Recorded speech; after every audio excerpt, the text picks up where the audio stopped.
Welcome, ladies and gentlemen, to another wonderful week of action here for the ESL Pro League North America. We are live from the Intel Esports Arena. My name is Blue, and I'll be bringing you the action for today as your host. And joining me here at the Xfinity Analyst Desk is going to be James Ira. How are you doing today, man? Great, thank you for asking. I'm excited to see these teams play. I haven't casted either of them this year, or this season rather, and I really want to see them play firsthand. Well, before we get into any of that, of course, we did have some action over the course of the weekend, starting the discussion about DreamHack Montreal. We saw quite a few of our own Pro League teams playing there, one of them being C9, who did manage to make it to the semifinals. How do we think they did overall as a team there? I think the takeaway story is North playing well, not C9 not coming up with a victory there. I mean, North just looked insane, right? They ended up winning the tournament. They did well the tournament before. They have their new pickup Valde. And they absolutely just trashed C9 on Train and Cobble, which should both be relatively strong maps. I'd say, you know, what's interesting too is that Cobble is probably like the map where I would expect like a worse scoreline for C9. Yeah. But it was like that was the closer one, and C9 got just dumpstered on Train. So it's like Train is now like North's map, which is interesting. So yeah, storyline is that North going ham, not necessarily Cloud9 doing poorly. And Cloud9, of course, didn't necessarily do poorly throughout the tournament. We saw quite a few good plays, including this one here from Automatic. Been caught off guard by the fact that he doesn't fall back. He stays there, he holds his ground, and based on those positionings, Complexity are able to win a gun round that ultimately put Cloud9 in a tough spot. Of course, it's not the immediate hard reset, but they're just going to be able to buy some pistols here in this one. And we can never count them out with these guns. Deagle from Automatic at the distance could still find a head. Complexity, though, playing very patient. Still two players back by Ivy. One man on the site, and there it is. How is Automatic. That's incredible from Automatic as he finds a third as well, but how have they let him walk in? No one even looking at A main, and they know they're against pistols. He's got 4 headshots, and he's going for the ace already. A gun at his disposal as well as Automatic has the AK to his leisure, and the B site wide open. Peters trying to not move toward the stairwell. Does not want to give away this AWP, but that was... I'm sorry, Complexity, lackluster. They gave away so much information, so much control. They'll rush him down quite literally as Rush gets the kill on the Tech 9. But Automatic, talk about a fever. Yeah, he's looking very hot.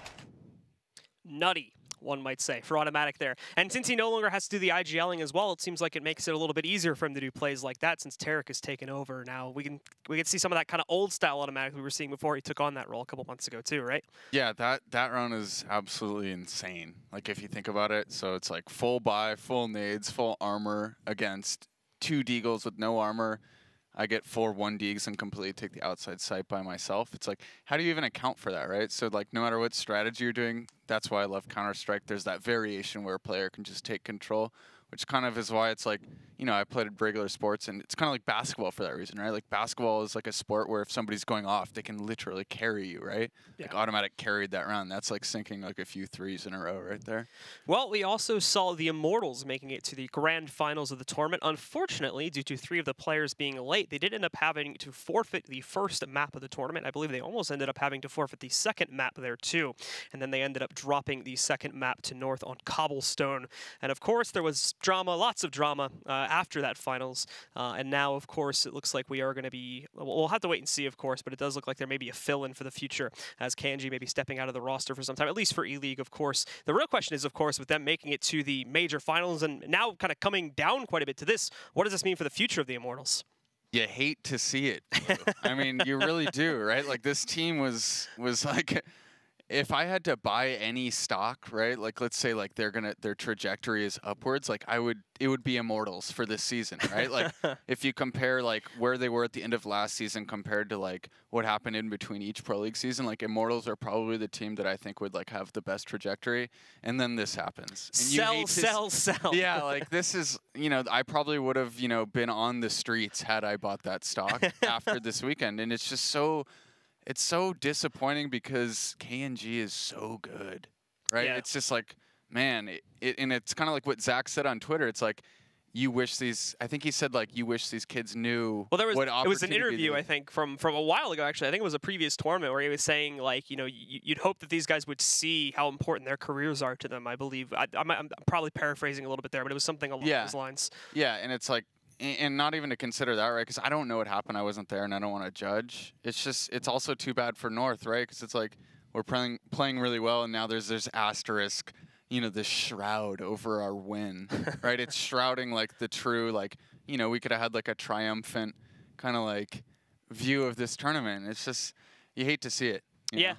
but and now Zach's gonna have to play, right? So I think they're for E-League specifically. I think they're bringing in Kogu actually, which is yeah, his team was the one that just won ESCA Open and are getting moved to MDL, right? So it's like in Kogu's a legend, right? So he was in 1.6 and won some huge tournaments there. Well, it wasn't just DreamHack Montreal that we saw last weekend. We also had ESG Mykonos going on at that beautiful resort over in Greece, and we saw quite a bit of a surprise for one of our North American teams, Team Liquid, who managed to make it all the way to the grand finals, even beating SK 2-0. Yeah, much to the chagrin of, you know, the highbrow people like Thorin and Lurpus who don't like to see up and, you know, it's like, they played really well. Like, if you want me to go back and analyze every single round that they won against the likes of SK and some other teams that you'd rather have in the finals, Liquid were banging.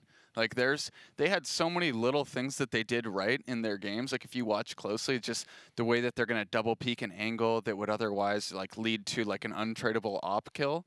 Like, Liquid did their homework, and I don't know if they were anti-stratting, but their approach to the map in terms of, like, how they would play macro scale, and then, like I said, those smaller movements, which I call, like, micro scale, like, how do we peek a certain angle and make sure that the trade does actually happen? Like, they are looking really good, so I'm very impressed with Liquid, even though they didn't get the trophy. Well, we also found out as well throughout the course of this weekend that Nitro is actually kind of taking the reins as the IGL for Liquid at this point, which is very surprising considering, you know, obviously 7-8 months ago now, Stanislav was brought into the team specifically for the purpose of being the IGL. What are your thoughts on that? So I think that this is actually a counterintuitively a good thing for Liquid, right? Because Stan has been the IGL for long enough that the players on the team kind of know his approach, right? And they've kind of learned how he would call. So Nitro has this in the back of his head. He can probably pull, you know, it's like he almost has like a toolbox, right? It's like, all right, let's pull, you know, one of Stanislav's things from the toolbox, and then I'll give like my wrinkle to that strat, and I can call it. Another thing why I think it's good, in addition to him having learned from Stan, is that from me playing with Nitro in Rank S, obviously it's not how he would play, but I can learn about his personality, right? And he's a little bit on the quieter side, I would say. So by putting him in the IGL position, it almost forces him to be more vocal, which can only help a team, right? So if you take somebody from being quiet and they become more vocal, just that in general in isolation will make a team better. Well, bringing the discussion back to Pro League a little bit now. Of course, we had plenty of action going on last week, and for those of you that missed it, let's check out the top 5 plays presented by PaySafeCard.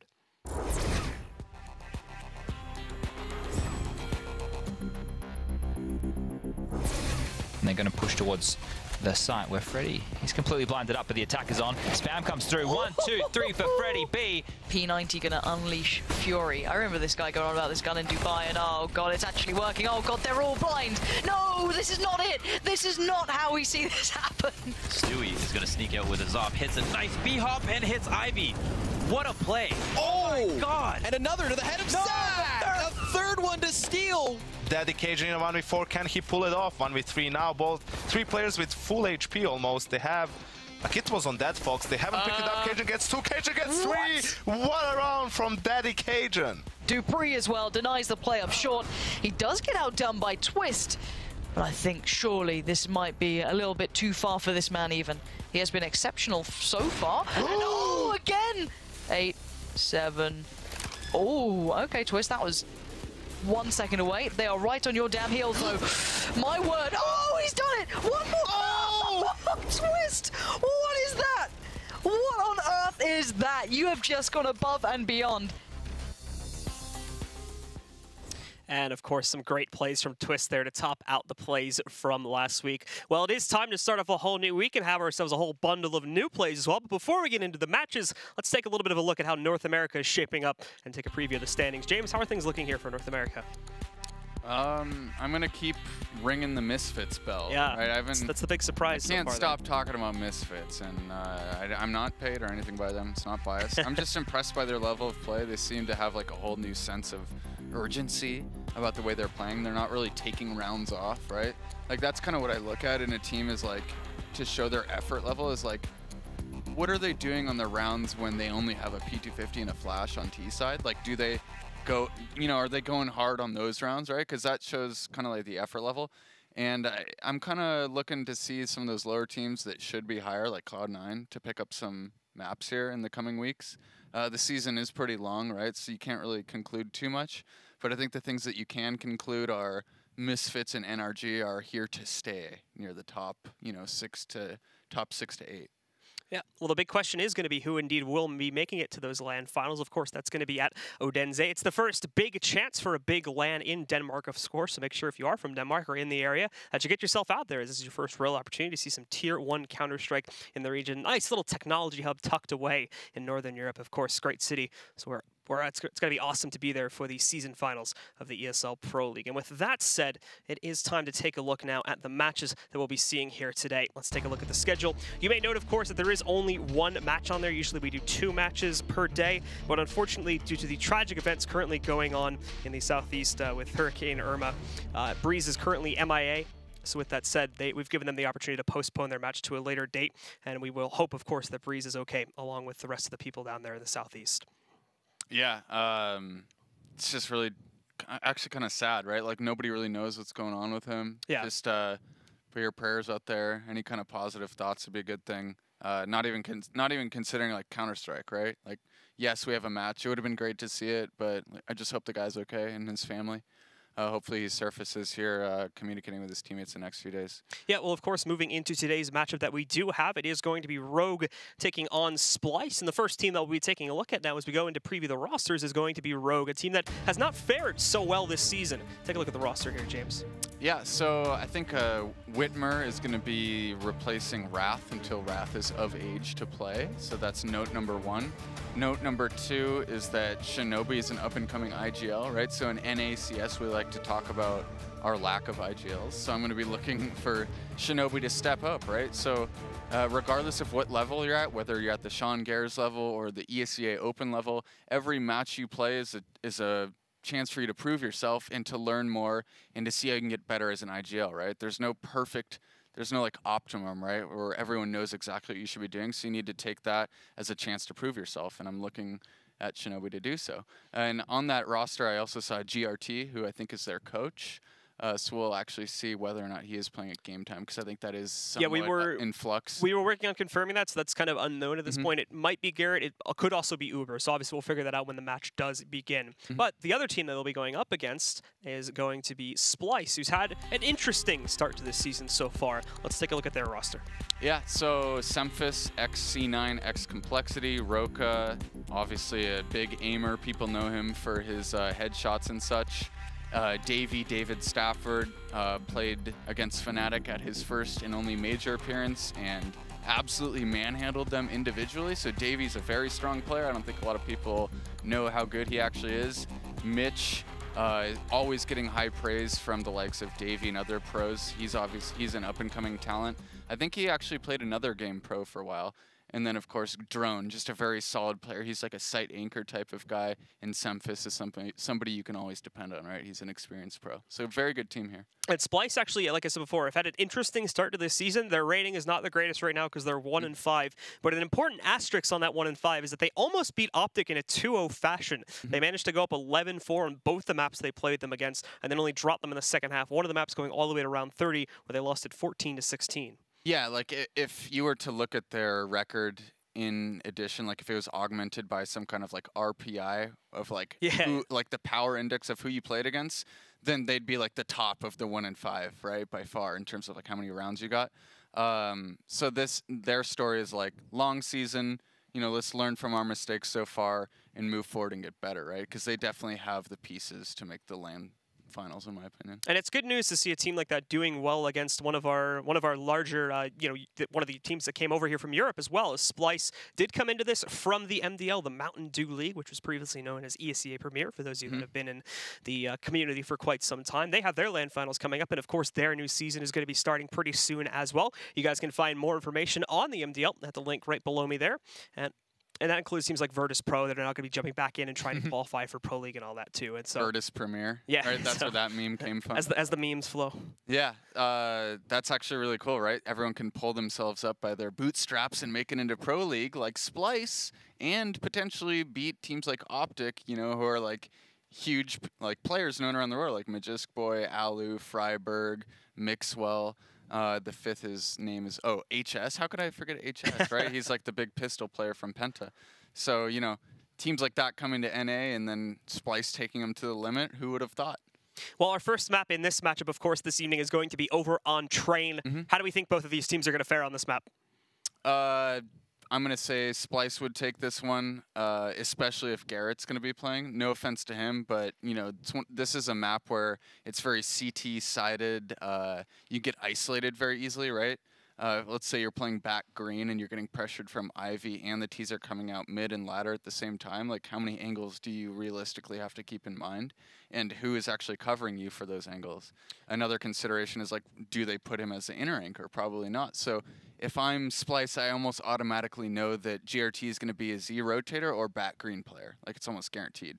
What actually does look like Uber is going to be playing for the roster, not Garrett. So does that change your prediction at all, or does things stay pretty much I think it'll make the round score a little closer, but I would still put my money on Splyce. Gotcha. Well, let's take a look at the odds presented by Betway and see if they agree with you. Let's see what do we have. And yep, it would seem to be the case. Splyce seems to have the favorite here. Yeah, I guess I'm just a boring go with the favorite type of guy. I mean, no surprises here. Yeah. I mean, you never know what can happen, right? Somebody can go off. Vice is a super strong player over on Rogue.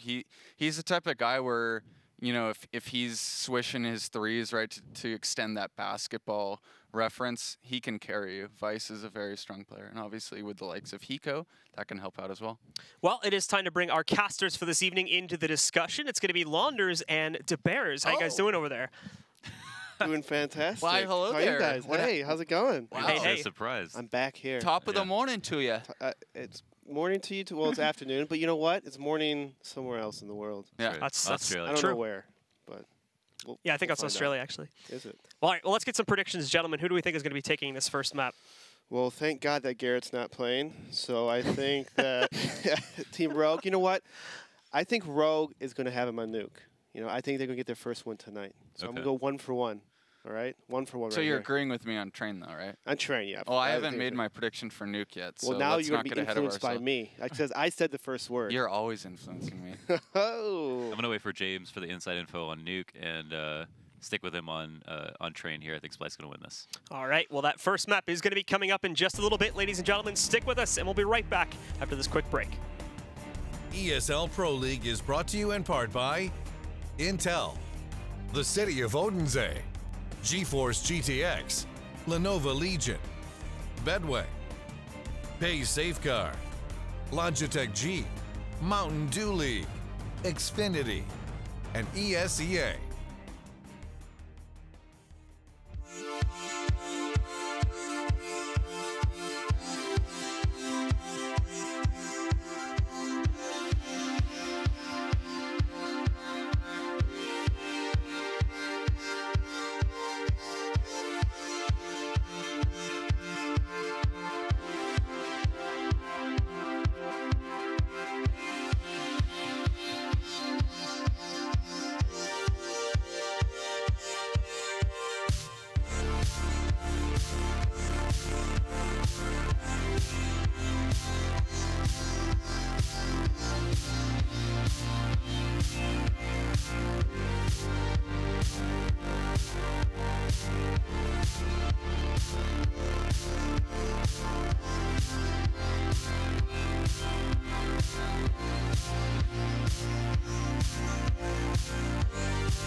everybody, and we would love to get right into the game, but unfortunately, things happen. Steam is down, so instead we will take a short break, and we will be right back.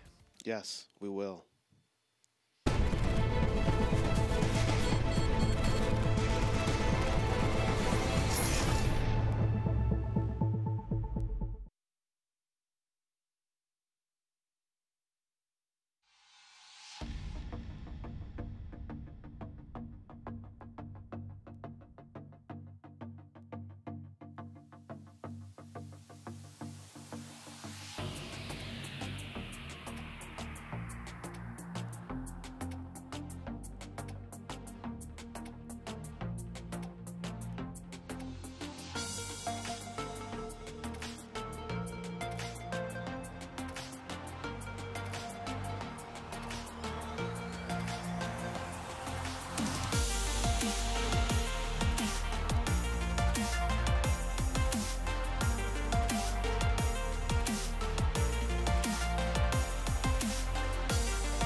Listen to this. It's hard.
We're back.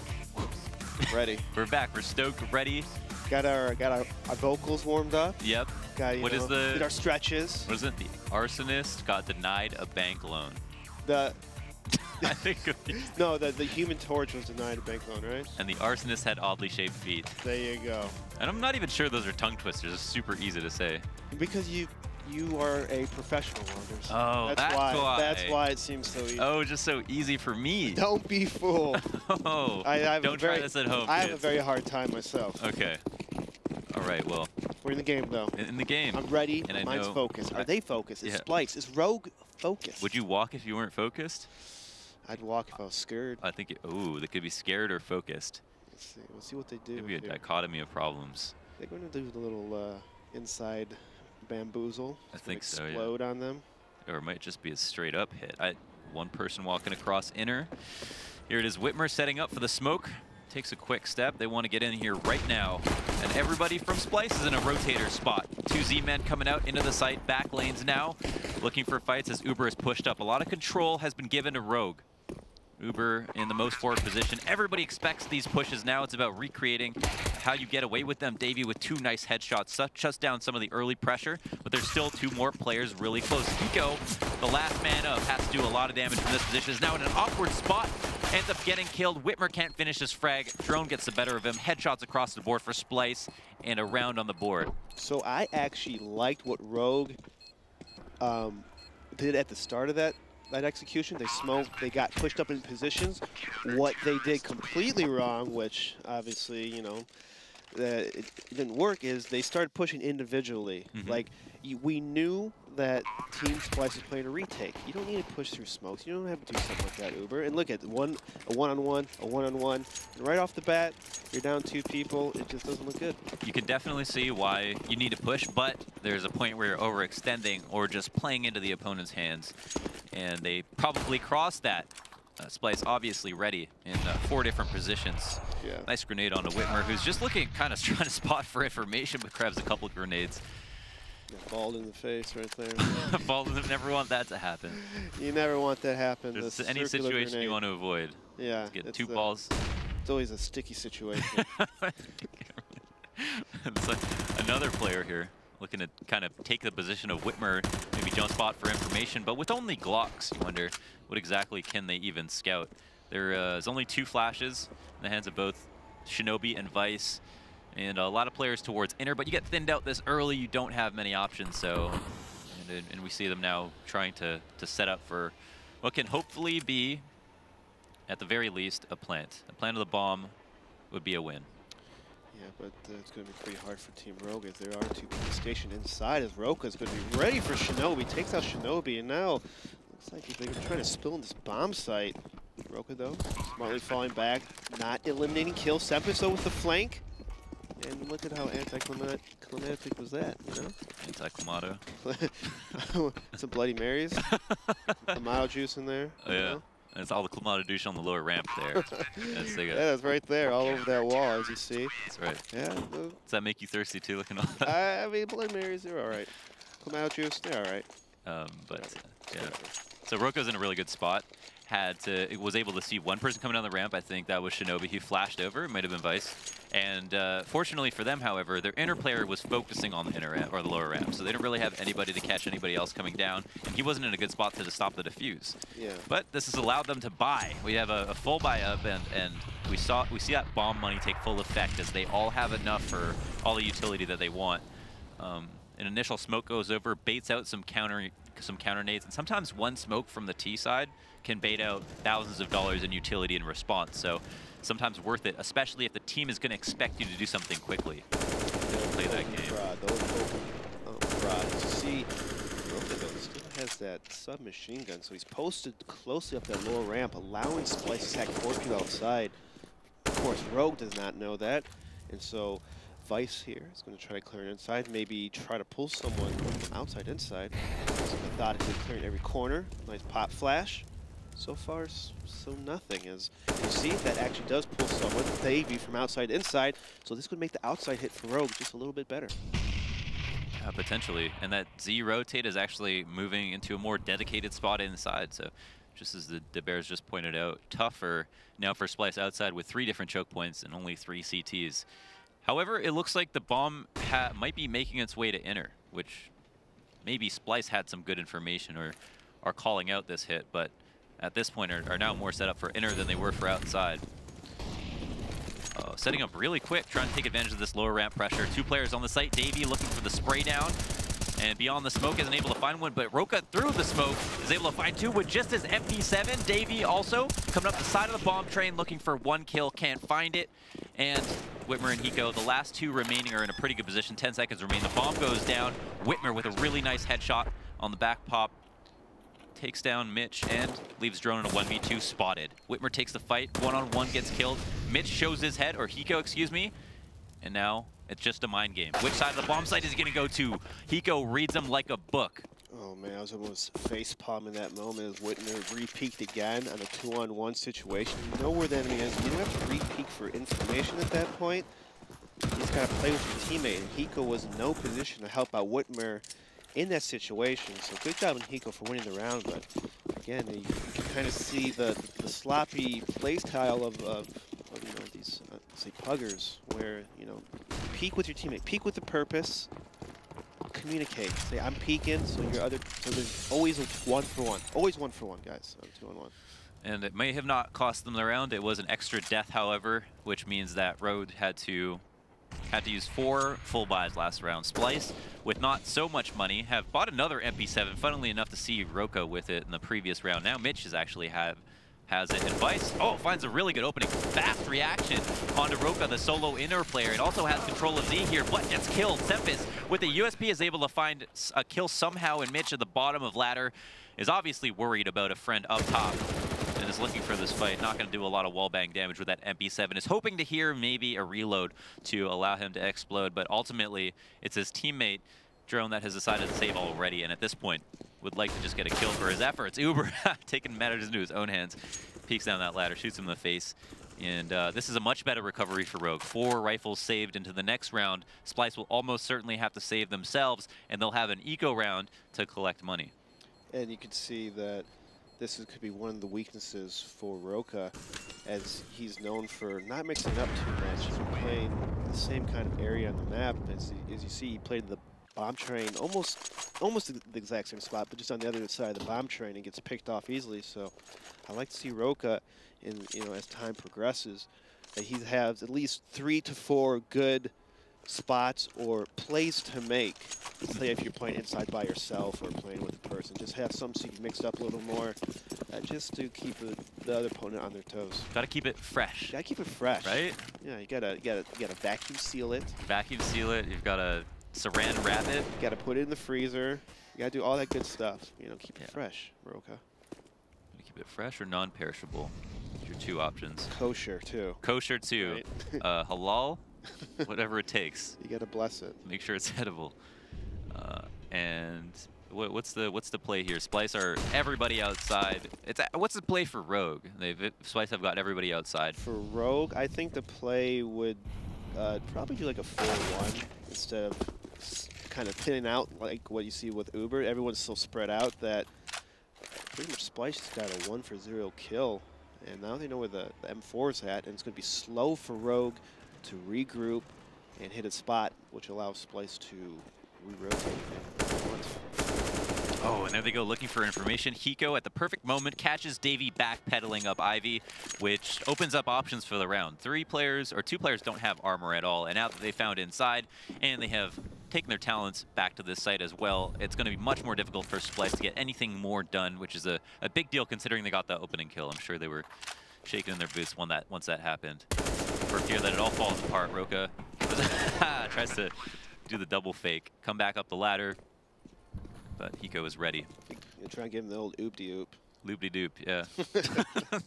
Slippity slurp. He's just sliding up and down the ladder, and now the Drone's going to try to save his gun again. It's like snakes and ladders. Snakes and ladders. Right? Yeah, exactly. Is that a game? Gotta be Slither. Yeah, you don't know Snakes and Ladders? I don't know Snakes and Ladders. We have a store in Toronto called Snakes and Lattes. Oh, that sounds interesting. Go and play board games. So you've never played Snakes and Ladders? What was your childhood like, the Bears? I've heard Shoots and Ladders. Chutes and ladders? Yes, it's with slides and ladders and portings. Oh my god, maybe that's like the American version. Maybe it is. Maybe just did America take it from Canada? Did Canada take it from America? I'm going to spend at least 30 minutes researching this after our cast. But who knows? Anyways, Splyce back on track in a gun round. Let's see, what is their go-to plan? They don't have any ops. Interesting enough. Ops, yeah, and ops very useful on train. Ops, it's never essential to have an op to win a round, but per se, but definitely makes things easier. And who would want to make things easier? Easy life. Oh, Mitch finds a better angle than Whitmer. Whitmer obviously wasn't even able to see him, and that's because Mitch was so much farther back from the box that he peeked him from. Vice, entering the A site just like he did on B last round. Mitch trading him out, but it's 2 for 1. The damage might be dealt. However, 2 players are only left alive after Davey gets that initial kill. Shinobi has made his way. Inner has gotten away with this lurk. Uber gets killed outside, and this is starting to become an interesting round, but Roka too aware of the potential for a flank, shuts down the lurk, puts a round on the board. Splyce 3-3 versus Rogue, who still have enough money to buy. But how did it all fall apart? Yeah, nice peek by Mitch, just getting out the leg, the bootay, Whitmer. And you see, after they got the initial kill, Vice did get 2 kills off of that. I think at that point, it looks like Rogue doesn't have like a mid-game game plan where, you know, they have their smokes, their flashes, where they, you know, go off the start. Then after that, what's the next step? You have to be lightning fast at this high level where you got to get to a spot, maybe clear out Olaf, maybe get control of Hell area. Speaking of lightning fast, initial kill from T side at Ivy, one of the harder picks to get as an opper, and probably off a good spawn and some good information. Whitmer takes advantage of drone, probably taking his first peek there. So that's a good opening kill, and we'll see how they follow up. Obviously, critically important that you win any round you start off 5v4, especially this early. Yeah. In response, Semphis does have an op as an adjustment, and he brought up that they didn't have an op last round. There you go. Makes it, well, we could even it out. Just needs to get a couple kills here. But Roka is playing kind of alone in the inside. Davey, though, he's on. He could fast rotate. And with Mitch pushing the middle, this may allow one of the outside guys to cheat inside. As you see, Davey is rotating inside at the moment. No, Roka looking for the inner holds. He's a couple ahead. This is what he loves to do, but Vice has been too good on the entry and gets him instantly. As your inner man, you're expecting to do so much damage, but what can be better than your rotator coming in to pick up the slack? 3-on-3. But just in like the previous rounds, we have a situation where we've got a lurk, a big flank from Hiko. He's in a very hard to find spot. He'll almost certainly be offered up a frag. Whitmer also does his part shutting down a flank, jumps down the ramp for a second kill, leaving Davey in now what looks like an unwinnable 1v2. Has no idea somebody is waiting behind him, and Hiko is there to put a neat bow on the round. You say meatball? A neat bow. Have some meatballs here? Making some spaghetti meatballs? It's about to crush him up like some ground beef. Maybe I'm hungry. I don't know. But yeah, nice picks by Whitmer at the moment, and Roka again is playing near that bomb train. I'm gonna keep pointing out every time he dies by that bomb train. I'm gonna say, hey, look, he's playing the same area. Let's look for him by bomb train. It might be a very salient point, just lack of dynamic spots on the site that you're typically going to be there by yourself on. Oh my gosh, an inner push just as we're talking through an eco. 2 kills come out for Splyce. I think one in the hands of the Nova and another with the CZ. The bomb is recovered, fortunately. Uber is going to take this and run, but ultimately, with 3 players alive, this is definitely a CT favored round, even though they don't have rifles to back this up. They've all got armor, and basically at this point you can find 1-kill positions, right? It's much more difficult here for the T's. Yeah, definitely, especially down numbers, and that's one of the weaknesses of always running a default. Splyce countered that perfectly by sending 3-4 people up that lower ramp, just get that early kill, and they end up getting 2 kills in the process. And so that's why you gotta kind of mix it up a little bit. Maybe do 4 1s, 3 2s. You know, throw some meatballs at them. just kind of make it a little random here. Gotta sauce it up. Gotta sauce. I like it. Get a little spice in that sauce. Spice not for everyone. Drone looking to take that duel. Initial headshot, however, and with that damage, Roka going to be that much more afraid. Good nade, but oh, Roka throwing it to the wrong person and gets killed by Hiko as well. Are they suddenly going to bail themselves out of a bad situation? Oof, it looks like they are. Both Semphis and Mitch combine with those CZs to do a couple more kills. It's just Hiko left in a 1v3. It can't be won. CZ's too strong? CZ's pretty strong. It's pretty hot right now. I've seen everyone buy CZs. I think I've seen one person buy Tech 9 in all of Pro League so far. I'm not with it. I'm with this. I'm Team CZ. Team CZ? Yeah, I actually switched to CZ on my T side for the first time ever. Ooh. I was a Tech 9 kind of guy. And then... How have you been holding up? I mean, I don't care really. No, I could adjust. Like my mentality is I adjust. If they change it, I just suck it up and learn to play around it or do better. I don't know. Maybe all it takes is one person get an ace with a Tech 9, then you come back to Tech 9 train again. Tech 9 train, right? Yes. Yeah, all you need is just one clip on Reddit, and then everyone's like, well the Tech 9 is actually pretty good. The fickleness of Reddit.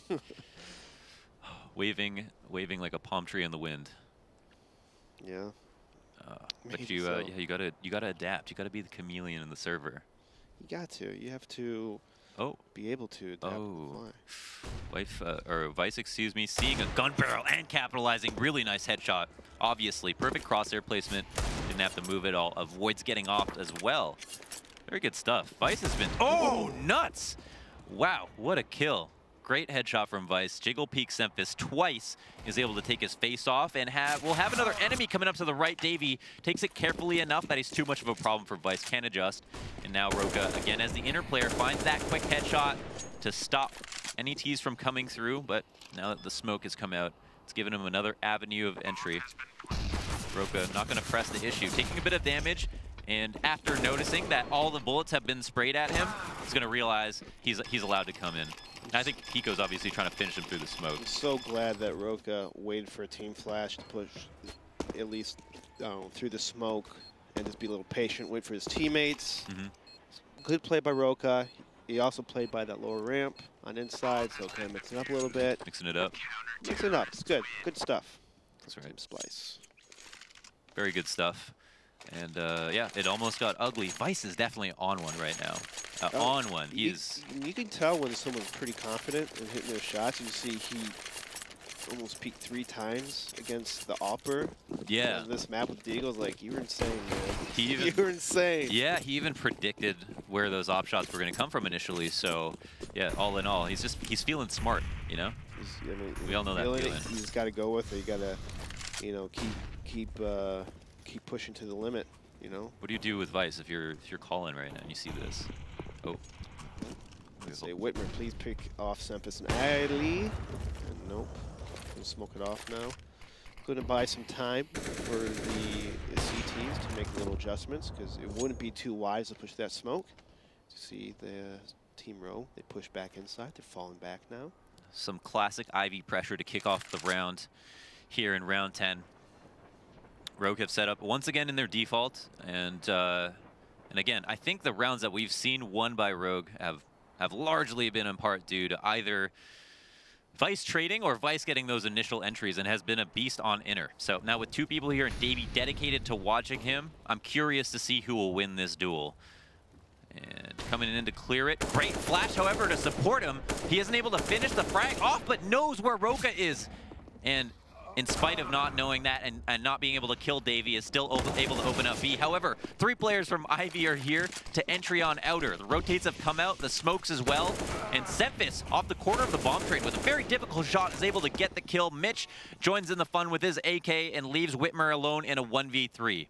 It looked like a great situation for Rogue, but Splyce were a little bit too quick on the adjustment. Yeah, I thought actually there was a great call by Rogue, but Splyce, Davey just managing to slip by with like 10 HP, and the fast push rotates was just fantastic on Splyce's part. But Rogue, I thought that was a good play, a fake. I was thinking in my mind they should toss a fake here, one of these rounds. But it's maybe I'd put one more person towards inside, try to hit those kills, maybe 1 or 2, and then fall back down ladder, something like that, instead of having 3 people Ivy.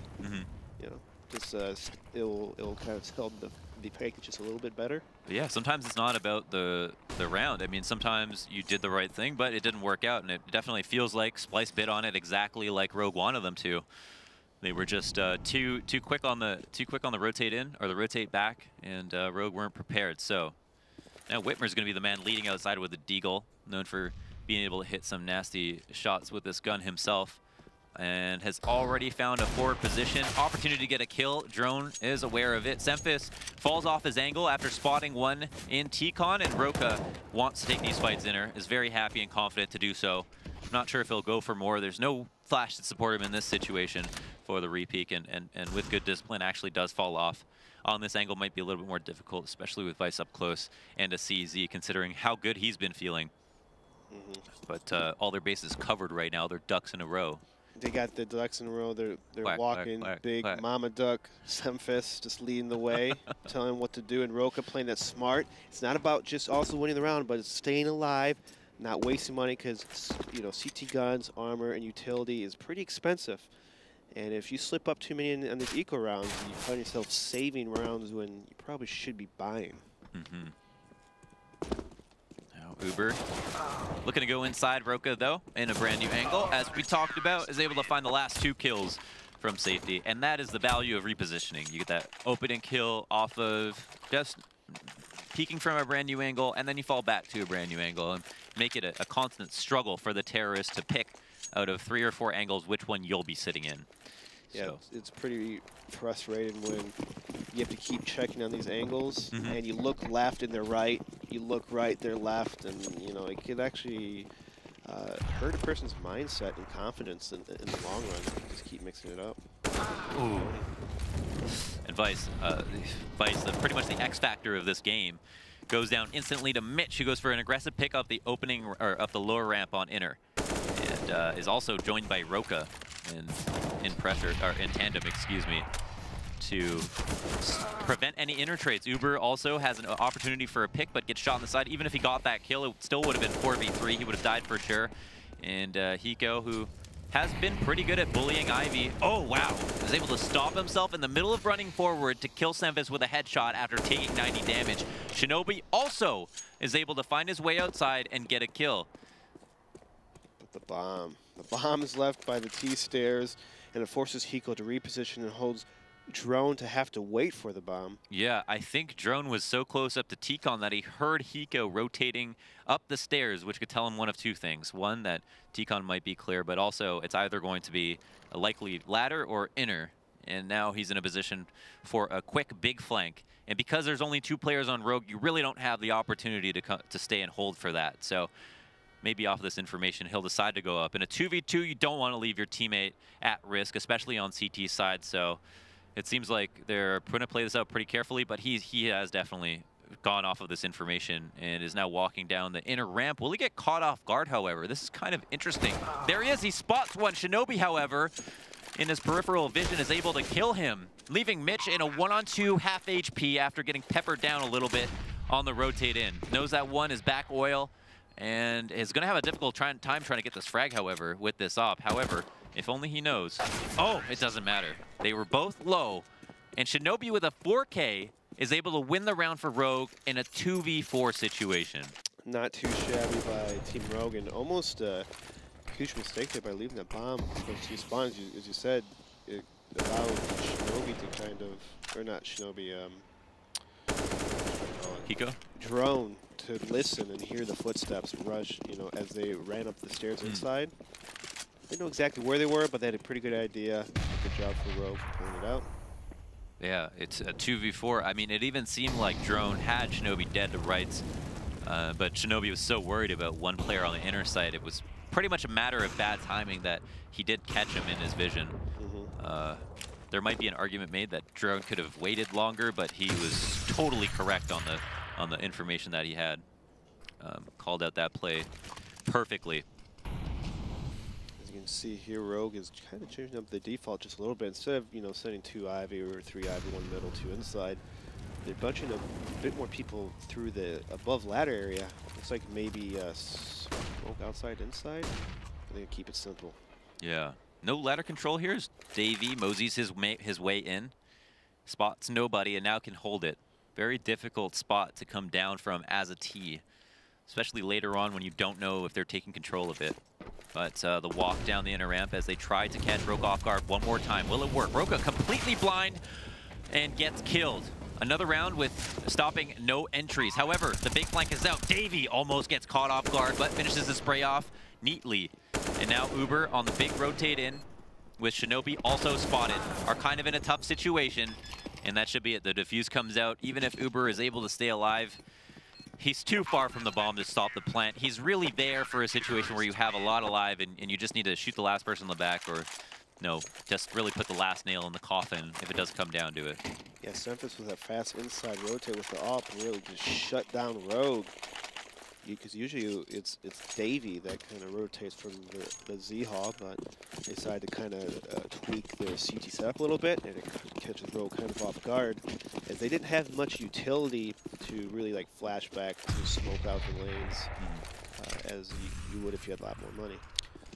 It is nice for Rogue that they're able to take advantage of Inner so many times. It seems like we have situations where Roka is adapting, but they haven't actually been rifle rounds. It's been on Ecos. It's been on Ecos, yeah. Eco Cobra strikes again. Laying in wait. Yeah, but the thing that I like to see from Rogue, I would like to see another fake, but maybe just like have more like a 4-1. I'm a big fan of maybe doing a default for the first couple gun rounds, mixing a couple 4-1s, 3-2s. Just keep it simple after that. Don't spread it out. You know, show them power with your aim, raw ability. Right. Not always strategy. Impose your will on them. Just run them over like bulldozers. Let them know. Let them know. You have to let them know you're there. Don't tread on me. You're not bots. Don't tread on me, yeah. Don't tread on me. And here it is, Roka. Another situation versus ecoing rushing players. He's only able to get one kill, but has tons of support. There's really no reason he shouldn't be able to stop that. For some reason, is moved out, and I think they have changed their setup slightly. I'm not sure if they anticipated eco, so decided to move in Mitch with the op and have him play passively and hold upper, but we'll find out this round if that's the case. He might have had a spawn. I think with spawn and a double ops setup, they probably didn't want two ops outside. Yeah. Maybe have Roka to swing out, kind of mix it up a little bit. Definitely, we know that Roka are taking advantage of playing all sides of the map on any given round. So that there's goods and bads to that. Mitch finding another good kill. Uber gets shut down and ladder immediately as we start off the last round of the half. And another lurk. Roka doesn't actually spot our man coming down the lower ramp. No one knows. Roka gets a kill, is going to rush back into the site. Completely unbeknownst to him that Vice has already made his way down the ramp, but now that information is gathered, he goes and finds the kill, but for 98 damage.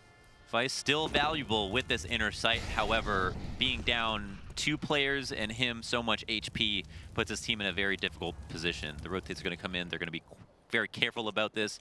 And somehow is able to find Mitch off of the back of great timing.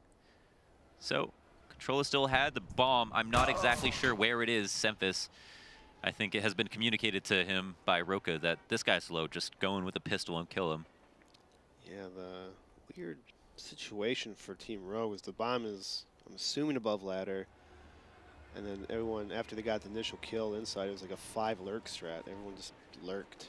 Yeah. Places and didn't fare out too well, because in a lurk strat like that, you have to win all you one-on-one battles. Right. And I think Vice was the only one to get, well, 2 kills. Everyone else kind of missed their one. Yeah, so maybe a lack of mid-rounding as we clean up the half. Rope with 5 rounds. Vice, definitely, I think, a hero of those plays. But really nice headshots and kills across the board.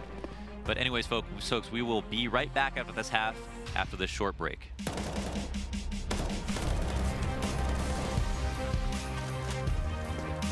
ESL Pro League is brought to you in part by Intel, the City of Odense, GeForce GTX, Lenovo Legion, Bedway, Pay Safeguard, Logitech G, Mountain Dew League, Xfinity, and ESEA.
interesting first game of the day with the first half just ending. We see a game between Splyce and Rogue, where Rogue get 5 rounds on their T side and seem to maybe lack a little bit of depth in their strategy. Yeah, it seemed like Rogue was doing a lot of try to pick off strats. And it worked some of the rounds as Splyce was actually getting a lot of those first and second kills. But after those kills, the routes, the planning was kind of just random. Like people just try to hit a spot, try and get the extra kills. And it really showed that Team Rogue is just, they're still working for this team strategy to work. What does Coach DeBears tell him? Like, what do you? Keep it simpler. Keep it simple. Let's have more routes. After you get those kills, let's take off one side of the map or one part of the outside. Like take control of hell. As James would always say, work that top triangle of the map. You know, make sure you clear everything. Okay, we're there. Toss your extra utility they have, like maybe smoke off C, smoke out Ivy, flash and Molotov bomb train, hit again. Taking parts to where not everyone's trying to lurk and pick. Too many lurking and picking from Team Rogue, and 5 rounds is all right, but I feel like they could have had maybe a couple more if they just had set routes and planning. Doesn't sound too complicated. And now that they're on CT side, though, they might have an easier time not having to worry about that. Can kind of take it into practice next time. Initial kill on Drone, one of the more proficient riflers, or just players on Splyce.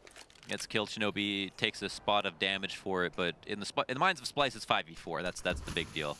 Roka going to be leading their way out through Ivy. Whitmer off a very nice peek, barely shows his face, and takes Roka's instead.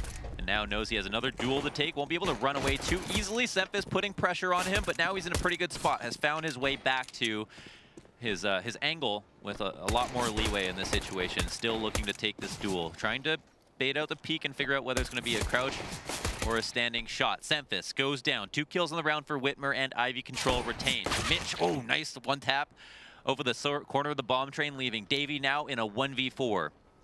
Yeah, this is going to be very hard for winner. Shinobi with 13 HP takes out Davey. Look, pretty good pistols right there, Team Rogue. So yeah, maybe their CT side's going to be the better side. They can rely a little bit more on aim.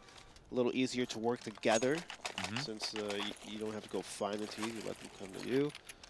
So we'll see how Rogue can bounce back here. It's hard to see what Splyce were planning to do because Rogue did such a good job of just shutting them down the default phase of the round. When Rogue were pressed past that, they definitely seemed to fall apart on their own. But in Splyce's situation, we know that they are, I think, a little bit more well practiced on train. So now with 5 smokes in hand and everybody poised for an execute, looking at the sky, are about to send some utility cascading over A so that they can assist themselves in getting a plant. However, the bomb coming out T-Con. Do you like this? I like that they waited a good 30 seconds before toss and execute, because at the start of the round, Rogue did have 4 people outside. Now they only have 3 people, and they're playing kind of a passive kind of outside. So these wall of smokes will, I believe, allow Splyce to have a bomb plant here. Yeah, as we see from the farther perspective, that it's much more difficult for Rogue to find an opening. Roka being very annoying with his P250, and his teammates as well, able to dink Shinobi up in heaven. One of the best spots to view anyone from the T's running into the site. And all these Eagle kills are coming out. Almost no kills for Rogue. They find a single one. A second comes out. Hiko pushing in with his USP, getting a little bit more desperate now. Is now in a 2-on-2. Mitch and Davey with not much HP. However, Davey finds that initial headshot on Hiko, kills him, and even though he's in Ivy's in a pretty decent spot, gets killed. The bomb is planted up top, and with 1 player in ladder, Vice has very few opportunities to finish this kill before he'll have any opportunity to defuse. The round is closed out somehow. On a 5-smoke execute with no armor and other utilities, Splyce are able to do it. Just P250s and headshots. So, I mean, it was very good job on Splyce for waiting. So it allowed that extra person to rotate. But for Rogue, they gave up too many early kills before they could allow your team to retake. So when I think, and this map's, or the maps, if you see a wall of smoke, you really don't want to push beyond the smoke. Just kind of maybe turtle up a little bit longer, unless you have that teamwork where you have pop flashes from your teammates hitting there, which that wasn't there. To Just play back behind smoke, wait for your teammates, and just try to whittle away kills until you have the number advantage. Yeah. Because sometimes, you know, they're probably going to plant the bomb. There's a wall of smoke. You're in weird spots. You're playing passive. Just completely play passive. Just completely fall back. And maybe retake it through Ivy Way, like 2 or 3 people, while the other people are by Z or the old bomb train under safety tower. All right, so get in tradable spots. And now we'll look at maybe a different philosophy on anti-ecos, as Splyce have set up in their default, but were maybe a little bit more grouped, have thrown smokes outside, and now with a lot of T-Con presence are going to try to go in. However, mollying the bottom of ladder in an awkward spot, you're not going to be able to fall in that position, but they are able to push Vice out. And now that he is evicted, they are able to take outside as a unit. Roka going top train, getting taken down immediately. Uber shooting his face off really quick and right into the crossfire of him and Hiko. But even with that, Splyce lose 2. It's not a bad round kind of for either team, I guess. It's always nice to get a couple kills on your eco. And as we said before, Davey, he's a little crazy. He just runs out there, Mac 10. You think, you know, weird, but hey, it's his style. He's just a crazy guy. Crazy Davey. Crazy Davey. See him being like a pirate captain in previous life. I could see that. I could definitely see that. He has that stone face. Sipping whiskey and delegating responsibilities. Rum, isn't it? Rum in the seas. Oh, it might have been rum. More well-versed on pirate life than I am as the Bears, but Splyce are ready to clean this round up quick. They just decided to bust out inner. Sometimes that's all it takes, man. Just to stay as a team, do things together. But Whitmer has found an AK, which is pretty nice. However, I don't think he feels like he's safe just completely running, so he's going to look for a first fight. Does kill Semphis. It's pretty good. Hey. What's a pirate's favorite letter? R. People would think it's R, but it's a C. Wait, so does everybody say R? Yeah, everyone says R. That's a clever one, you know? Everyone's like, ha ha ha. Nope, you're wrong. Wrong. There's a freshness to that joke. Old joke. That's great. I don't know if you've heard this one. I guess this is mine. Okay. What's the difference between an asteroid and a meatball? I have no idea. One is meteor. Hey! Science jokes right there. I love it. It's like a dad joke. Yeah. I'm gonna use it every time we'll I say both be great dads, I think. Ponders, right? Even though you probably didn't make it up. I did. Did you really make it up? Yeah. Stare. Wow. Well, absolutely. All me.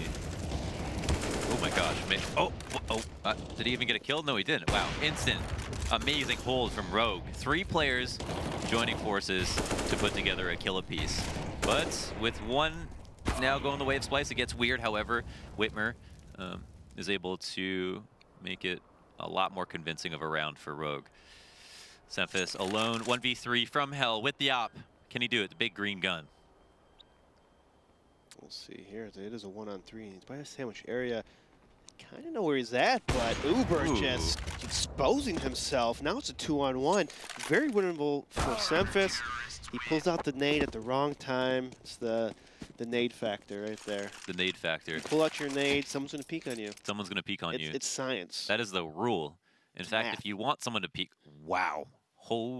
That's a nice little. Oh my God. Little lock-on flick right there. Damn, it's a Someone back. clip that? Who's going to clip that? My God. See some clips. Holy smokes. I think he got dinked too. That is crazy. Straight 45 degrees into Mitch thinking like he sees that and he processes it. 2 players lined up right in front of me. I'm going to win this round for my team. He used the sense of smell. He sniffed it out. He smelled his aftershave, his deodorant, and he's like, wait, there's a guy to my right. Oh, Quick shot. He just went for that right arm sniff, dabbed on him. You can smell it all day over there. Oh my gosh. Always wear a good brand. Don't skimp on deodorant. But, oh my gosh, another eco round. Don't tell me it's this. 2 CZ kills instantly. Outside is taken, forfeited almost by Rogue, as we can see from Whitmer. Posturing to fall back to a more passive spot because his team hasn't given him any way to hold on to this safely. Smoke's going to dissipate, and they're all going to look for better after plant spots. Opportunity here is he can kind of see directly through the middle of the site, but as long as no one peeks and they have agreed on good after plant spots, there's not going to be an opportunity. He's actually going to have to move, which is a difficult position considering he's got 2 teammates who also, oh my gosh, Vice with another 45-degree flick, and Mitch goes down instantly. This is going to initiate Whitmer, who's now picked up an AK. Hiko right behind him, gets a kill. Roka, 2v1 situation. Davey and himself both get one. Whitmer going to throw a smoke on the bomb, and will he stick the plant? He will try, but Davey calls out immediately. The old the double team flash right there. This is messed up, man. Hiko got flashed by his teammates, and it was really hard for... Oh, he did? Yeah, he did, unfortunately. Ooh. And unfortunate for Rogue that using the 2 ops is really hard to retake outside. And, I mean, see, as you saw the idea, they were waiting patiently to retake it, but unfortunately, they already lost 2 members. Yeah. If you actually able to retake 5-on-5 on outside train, yeah, it makes it so much easier just because the sheer numbers allows T's to play just a little more passive, a little more reserved, because you know they don't know where 5 CTs are at. So let me ask you this: they played close-up spots, but they have rifles, so it's not uncommon for them to think to play up-close spots. Does it just come down to them like individually failing? Like, should they have played more passively? Well, if you play these up-close spots, the hardest part for a map like Train is able to exchange kills like right away. As you see, we had one person pushed up ladder as a CT, and if you miss your shot, you're either gonna get pinched from T middle, or the people in ladder will kind of kill you. And you also have kind of exposed from Ivy if you have no one watching Ivy. So to kind of play pushed up like that, you want to make sure that maybe the whole CT offense is kind of pushed up. Maybe you have one guy ladder, maybe you have one guy top of red or blue train or something, and then the other guy playing maybe aggressively Z-ish, kind of so he could pivot to Ivy or whatnot. Yeah. It's just playing up close, it's more of that personal battles, one-on-ones or whatever, or trying to get that kill. And if you fail to do that, you just fail. It's going to just domino effect. You know, I just think like you have, I don't know, Fur and Phelps outside, they're going to win those duels every single time. You know, if it didn't happen, we wouldn't really talk about their setup. We just think, oh man, they're just not playing well. But with these 2 teams, you see like individual skill is not like the problem for either of these teams. So it's really weird that Rogue are just failing on that front. But yeah, it's been really tough because I think they're like, if Vice is playing forward, he's been one of their stronger players. I mean, definitely hit some very impressive shots in the first half. Very perplexing, and it might just be confidence in each other, but Splyce seemed to be taking advantage of them. And again, 2 eco rounds that have resulted in rifles that they won, so you know, a total maybe 4 rounds this half that Splyce have won, and starting off 10-5 means that, yeah, they're able to get all 4 of these rounds just off the 2 ecos they won, and Rogue would be winning right now if not for it. Yeah, so it's unfortunate for Rogue that they have to keep switching out members and players, and so. But they don't have that time to build up that team chemistry. Yeah. For a team that's been around for 3 months together. Right. Playing together. So it's a lot. Splyce haven't either. They just got this team together for the start of EPL. So it's true. It's true. Yeah, I'm not sure that's a. I don't think they had a team leave and out before the match. That's a big problem. And they do have a sub, as to point out. Mitch entering outer with his MP7. Whitmer finding a scout kill straight to the chest. And with 3 people in Z, good opportunity here for Hiko, who, I don't know if Drone's going to spot this. I think he got caught with that nade out. Good adjustment, even half blind, is able to find the headshot. Uber looking to turn around and trade out his teammate, do some justice, but Davey rushing in with that MAC-10 is... See, here's the little things about hell of a play. I just want to point out that one situation. Team Splyce, they had like 2-3 members really low. Rogue, they had the good idea to attack together, but here's the small part. Wait till they plant the bomb, so then you know where one person's at. Yeah. And he's probably inactive because he's planting the bomb or trying to fake plant it, and then you attack. So it's little subtle details. Right. Probably could have won you around. Interesting points as we move on to what could potentially be the last round, but it's actually Splyce who just gets straight up melted for once by Rogue on their eco. So. Outside has now been taken. However, Whitmer, as usual, has been doing his part at Ivy and puts one to the body of Drone, leaving Semphis in a 1-on-4 situation. Back of bomb. Uber will be the first to go down, but this round is not lost. Still going to be very difficult, especially not without a smoke. Will he be able to bait out a shot here? Whitmer does damage, and that's kind of all he needs to do at this point. Can he get some damage in? Whitmer switches to his pistol, can't finish off the kill. The rotate comes out, however. Nade over the bomb train. Hiko takes matters into his own hands. And yeah, might have been risky. He pulled out his nade. Pulled out his nade, Again, that's pull right. out your nade, you're going to get peeked on. I think learn that lesson. And there is like, you know, because you can hear people throwing their nades now, though, that makes that even more true for more practical reasons. Come out, you know, when in doubt, you just whip it out. Whip it out. Sun's out, guns out. Guns out, guns out. Yeah. Don't throw nades. Just hold your line. Hold the line. Why buy nades if you're not going to throw them? I'm telling Scott all the time, stop buying nades. I just want you off it. More open. I don't care if you're the best support player. Let's Stewie support. Let's do. Let him support. I want Scott opping. All right. Yeah. Yeah. Let Stewie be the last man clutch guy. I always want Scott for the entry kills and for the rotate kills.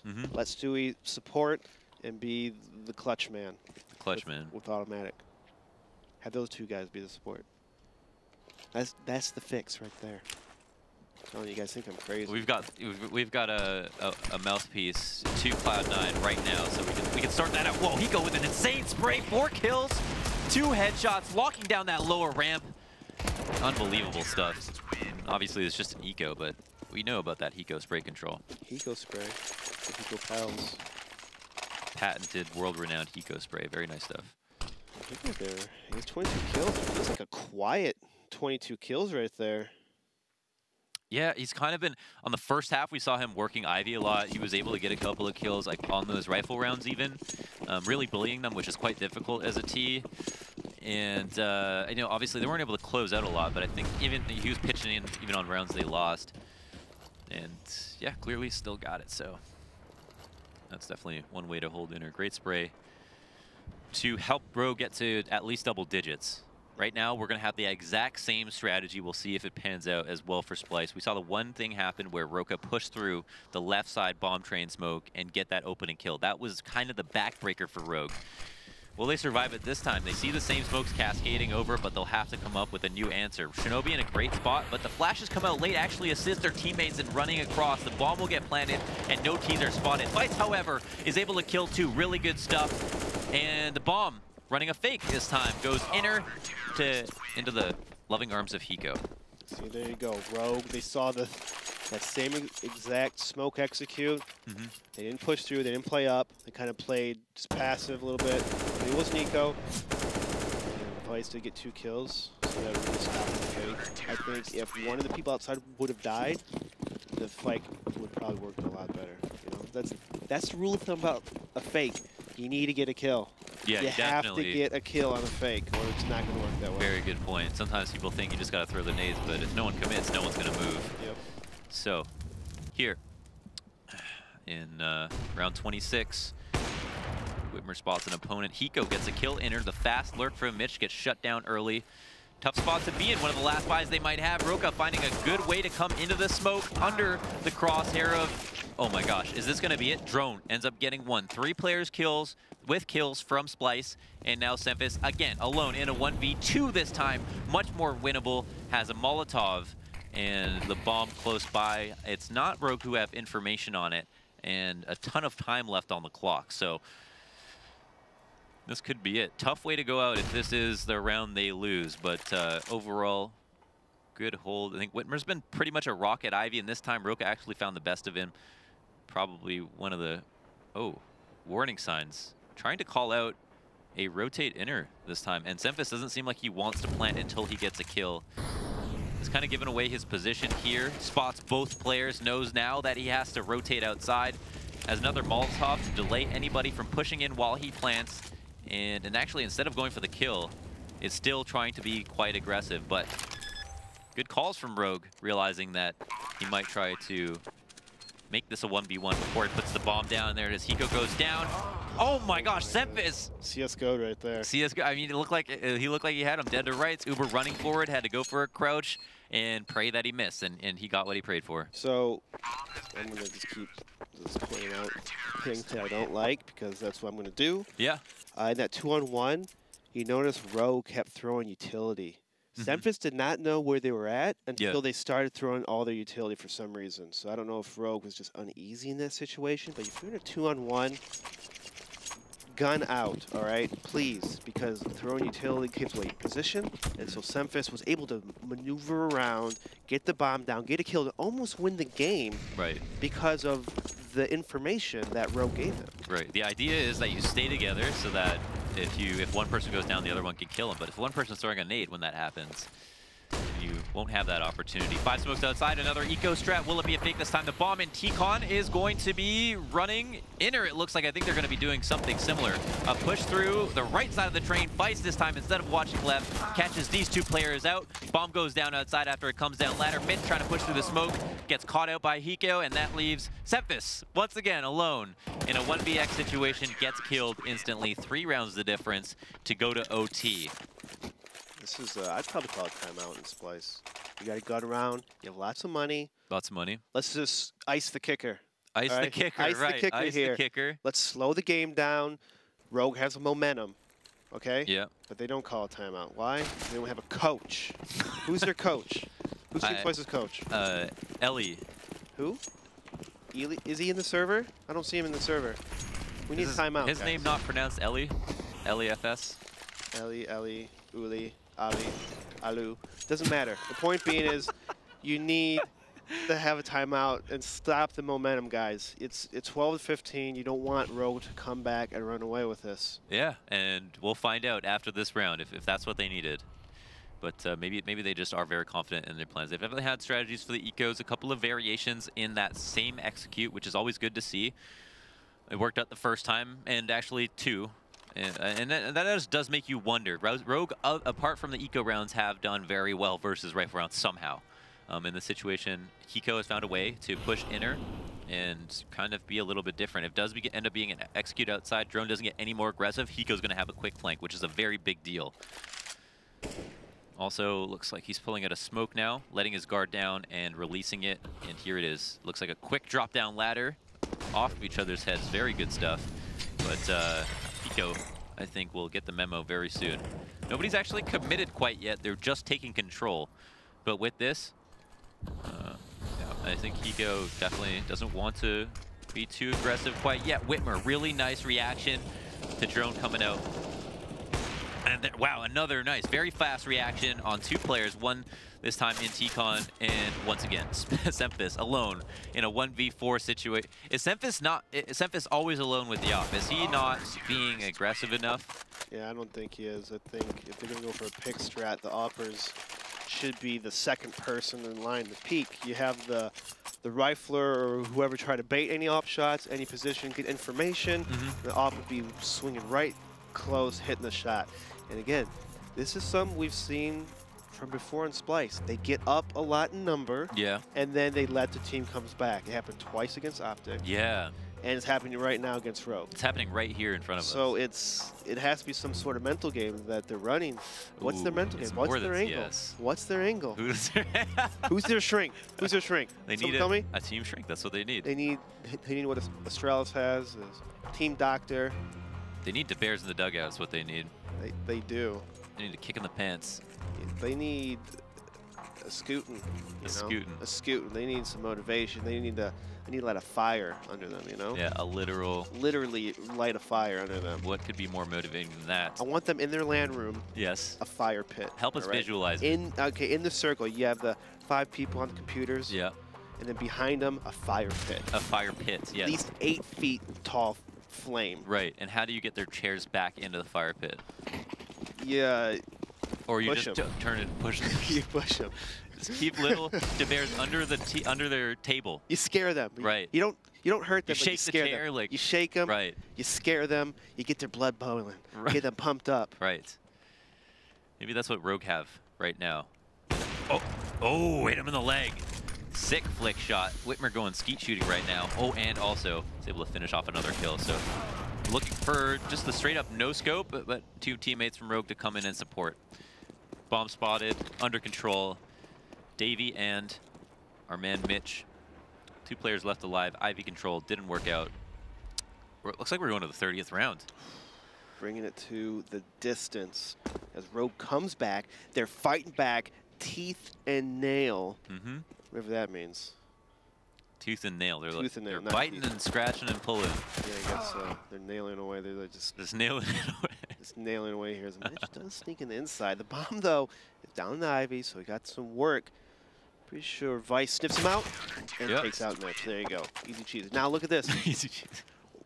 Round 30. What's the plan for Splyce? What did they talk about in timeout? Yeah, I don't know. I don't know. They've done outside a multitude of times. Hiko has been solid inner and has 28 kills. It seems like they might be scared to go. They just tried Ivy. It didn't work out. That was an eco round, however. Maybe they think they should be paying more attention to it. It's 7 rounds in a row right there. It's like they have a lot of options because they haven't done what they've done right, but they also don't have a lot of options because they've lost every time they've tried to do something correctly. Yeah, and look, they're going to try to go for the smoke thing on XU, but look at this. Look at this setup by Rogue. Yeah. They have 3 people pushed inside. Oh my gosh. And I was thinking, that's a little crazy. Yeah, I don't even know. Where is it that... Is that Shinobi looking back down the ramp? What is his position? Oh, okay. Wow. Just here to dodge a flash as Hiko is there to take first contact. They fall off the setup. I don't know if the nades have gone out. No, oh yeah, they have. And now the rotate is also starting to get pulled. No one's actually going for a fast flank from this position. This might allow for a plant. Going to be maybe a 5-on-5 retake without any spam through the smoke. Not finding any animosity from the CTs as Splyce Davey runs up through the smoke, plants on the back bomb. Hiko not spraying. I don't think he might not have heard the plant. Davey is going to be able to spray him on top of the box. Gets the kill, however. Somehow gets away with murder. Semphis finally finding a kill with that up, and now in the afterplant situation, this is new territory for Rogue. They haven't been here before, except on eco rounds. Could be very difficult. All the utility comes out. Roka getting pushed out of his position, but on his way out finds the headshot. It's actually Drone to join in on the action. The bomber gets killed, and that's it. 4 kills on the kill feed from Splyce. The round goes their way in the 30th, and they bring it home. Such a risky play by Rogue. They were winning, and then they decided, let's just change it up at the last round. Yeah. Didn't work. If you want to do something like that, you have to somehow, if they do an outside execute like they've been doing, and were very successful in the early rounds, you have to slow them down somehow. I bet you Team Splyce was kind of wondering, hey, why did we get no pressure outside? There's no nades coming after them. There's no one even spamming the smoke. They literally just ran up, plant the bomb, get in positions, and then put Rogue in a really bad spot. Yeah, too easy, I think. But no, we have more thoughts, but the analysts have better ones. So better ones. Let's let them take it away. Take it away, guys. Alrighty, well, thank you very much, Launders. We will indeed we'll take that away. I guess I don't have to argue that point anymore. Now I know I have better points. Right? Yeah, now we know. So yours is superior, I guess, is what we learned. It's done. Well, I'll let you just go ahead and talk away about this matchup here, because I mean, what a mess that was. Yeah, I mean, to put it lightly. I was trying to keep a graph of how many man advantage significant, not just single, but like 2 or 3 man advantage situations were then lost by the team that had the advantage during the course of that match, and it was quite harrowing to see for NACS, right? Because I kind of want that meme of NACS to disappear, right? Like that's kind of like my goal as a good luck with that, right? Like so it's just I was like, no, don't, right? But it was interesting though. There was like many rounds where Splyce is basically just telegraphing their play on the T set. I'm talking about second half now. And it was weird, right? Like, I agree with Eric. They completely go for a gamble playing stack 3 guys inner, right? And they have no reason to do that other than that they think that that's where they're going to go because they haven't done that recently, right? So it's like they never did a full execute on inner. We've seen Splyce do lots of full executes on inner in their previous ESL match 2 weeks ago. So they must be doing it on the final round of the first half. Right, but they didn't, and therefore we lost the match. Well, we do have some replays, of course, that you've picked out, so let's jump right in and take a look at them. I believe we have one from round 12 first off, and this was one of those misadvantage situations that you were just talking about. Yeah, so this round ends up going, it starts out with 3 picks going the way of Splyce, so it's a 5v2, and then Rogue ends up winning it, right, because people are peeking unnecessarily, right? Like, so right now, at 5v3, you already need to know where to peek and when not to peek, right? Now it's 5v2, right? So now this should be even easier. Like, why is that guy even contesting Ivy? Look, he's going to come back out, obviously, because he dies. Shinobi gets a pick from E-Box, and Shinobi gets a second pick from E-Box. And now the round's on its head. It's a 2v2. And in a 2v2, and the Ts have the bomb, and the CTs don't know where the bomb is, the Ts have a pretty big advantage here. Look, Drone just walks in a lower ramp completely, or he's looking for information, but he's completely unaware, and this ends up going the way of Rogue. So it's just unfortunate to see, you know, some fundamentals, right? Like let's buddy up in a 5v3 or a 5v2 and just make sure that we take advantage to peek everywhere, right? Like let's not put one guy in each opening. Let's put two guys on specific openings that we think are like kind of those epicenters of where they'll be able to take a site from. Now, we often see situations like this happening where it's like a 3v5 and the team with 5 players ends up losing it. We see this happen a lot like around this level of CS here in North America. Why, I mean, just offering your own personal insight here, why do you think that happens so often at this level? I mean, there could be many reasons. I think it's mostly when a round is so far in somebody's favor that people's brains kind of get turned off a little bit. And I'm not saying like I'm immune to that or anyone is. It's kind of just like a general like group think, right? Like everyone's kind of like, we're chilling now. We got this round. Let's just take this battle, right? Like I know Aria's at Ivy. Like let's just own this guy, right? And nobody's really talking anymore, right? Like it's kind of like, it's like, oh, we got this at this point. Yeah, they don't really coordinate their peaks. It's not like, hey, I'm going to flash. Let's peek on 3. 3, 2, 1, peek, right? Like that doesn't happen as often. You see it all the time. And I don't know why that happens, but it's like, even if you were to win the round and you were to win the round with 3 players left on your side, don't do that. Like, why not win it with 5 players left on your side? Like, you should be focusing until the round ends, in my opinion. Well, we have another replay to take a look at here. Let's jump in and take a peek at round 17. James, go ahead and take it away. Okay, so round 17 is the 5 smoke execute on the outside yard. So Splyce waits until a minute left on the clock. For some reason, Rogue rotates 2 people inner, and they're kind of playing like a hybrid, not retake, but retakey setups at inside, but they have 2 people there. So I don't really know what their plan is here. There was no sound, no nades, no nothing thrown inner. Nobody got information. And when you have no information, like you're allowing a lot of room for the Ts. Like if the Ts like are jiggle peeking corners and they just sequentially get more map control, this is the kind of thing that can happen to you. Another thing that you could have also seen on radar that happened earlier in this round is that Whitmer rotates off of Ivy, giving up all of that green train lane and red train lane to the Ts if they want it. So they have no information about what's happening at Ivy, and he's playing CT spawn ramp with 1 heaven and 1 bomb train. Right, so it's like we're basically just giving you everything you want, and we're just so confident on our retake ability, which obviously is not sufficient. Yeah. Well, we did indeed see Splyce push up to 15 rounds after that, but then they had trouble closing out on the matchup again. This is not the first time we've seen this issue from Splyce. Just as an example, the Optic matchup from last week, we saw the same exact thing. What's going on with Splyce? Why are they having such problems just closing out on matchups, just getting that last 1 or 2 rounds? To be honest with you, it seemed like they weren't really adapting to what was happening in the current game, right? Like Splyce kept kind of going with the same types of hits that we didn't see from them in the past, right? So when I watched them play, I think it was Optic on Train, like last week, Splyce was very dynamic in the way they were calling on T side, right? Like there was defaults on some rounds that were like pick-based, or they'd make small plays to try and manipulate a CT into a certain spot to get a pick. But right here, this whole T side, it was very like do nothing and then execute, right? Like do nothing and then telegraph our play via grenades. And it was basically just up to 1 or 2 blunders from Rogue that allowed them to actually take that match, right? So it's kind of weird to see. I don't know. I feel like CSGO is kind of morphing into that meta of where you need to be dynamic within a round, right? Like play this one round, get the info in the round, and then make a mid-game, like a mid-round call based on the info, right? So it's very communication heavy.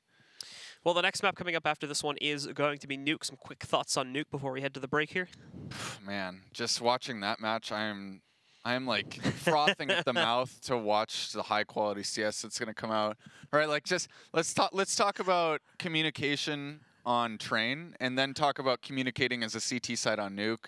And the sound, like I think I heard him here. I'm going down vent. No, one secret. No, they're up on. Dude, they're up on rafters. Come on, man. Right, like this is gonna.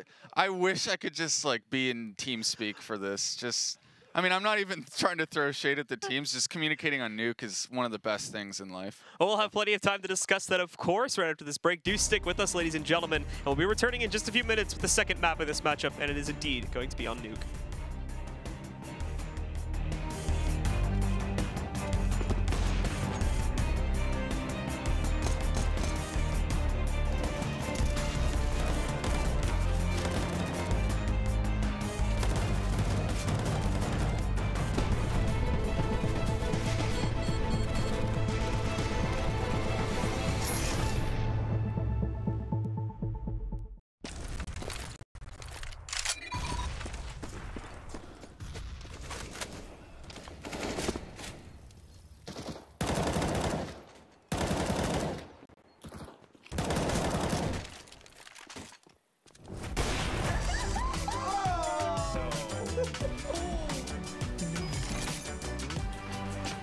Game, record, and stream without compromise on Intel Core i7.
Be focused. Be uncompromising. Be the best and never hold out.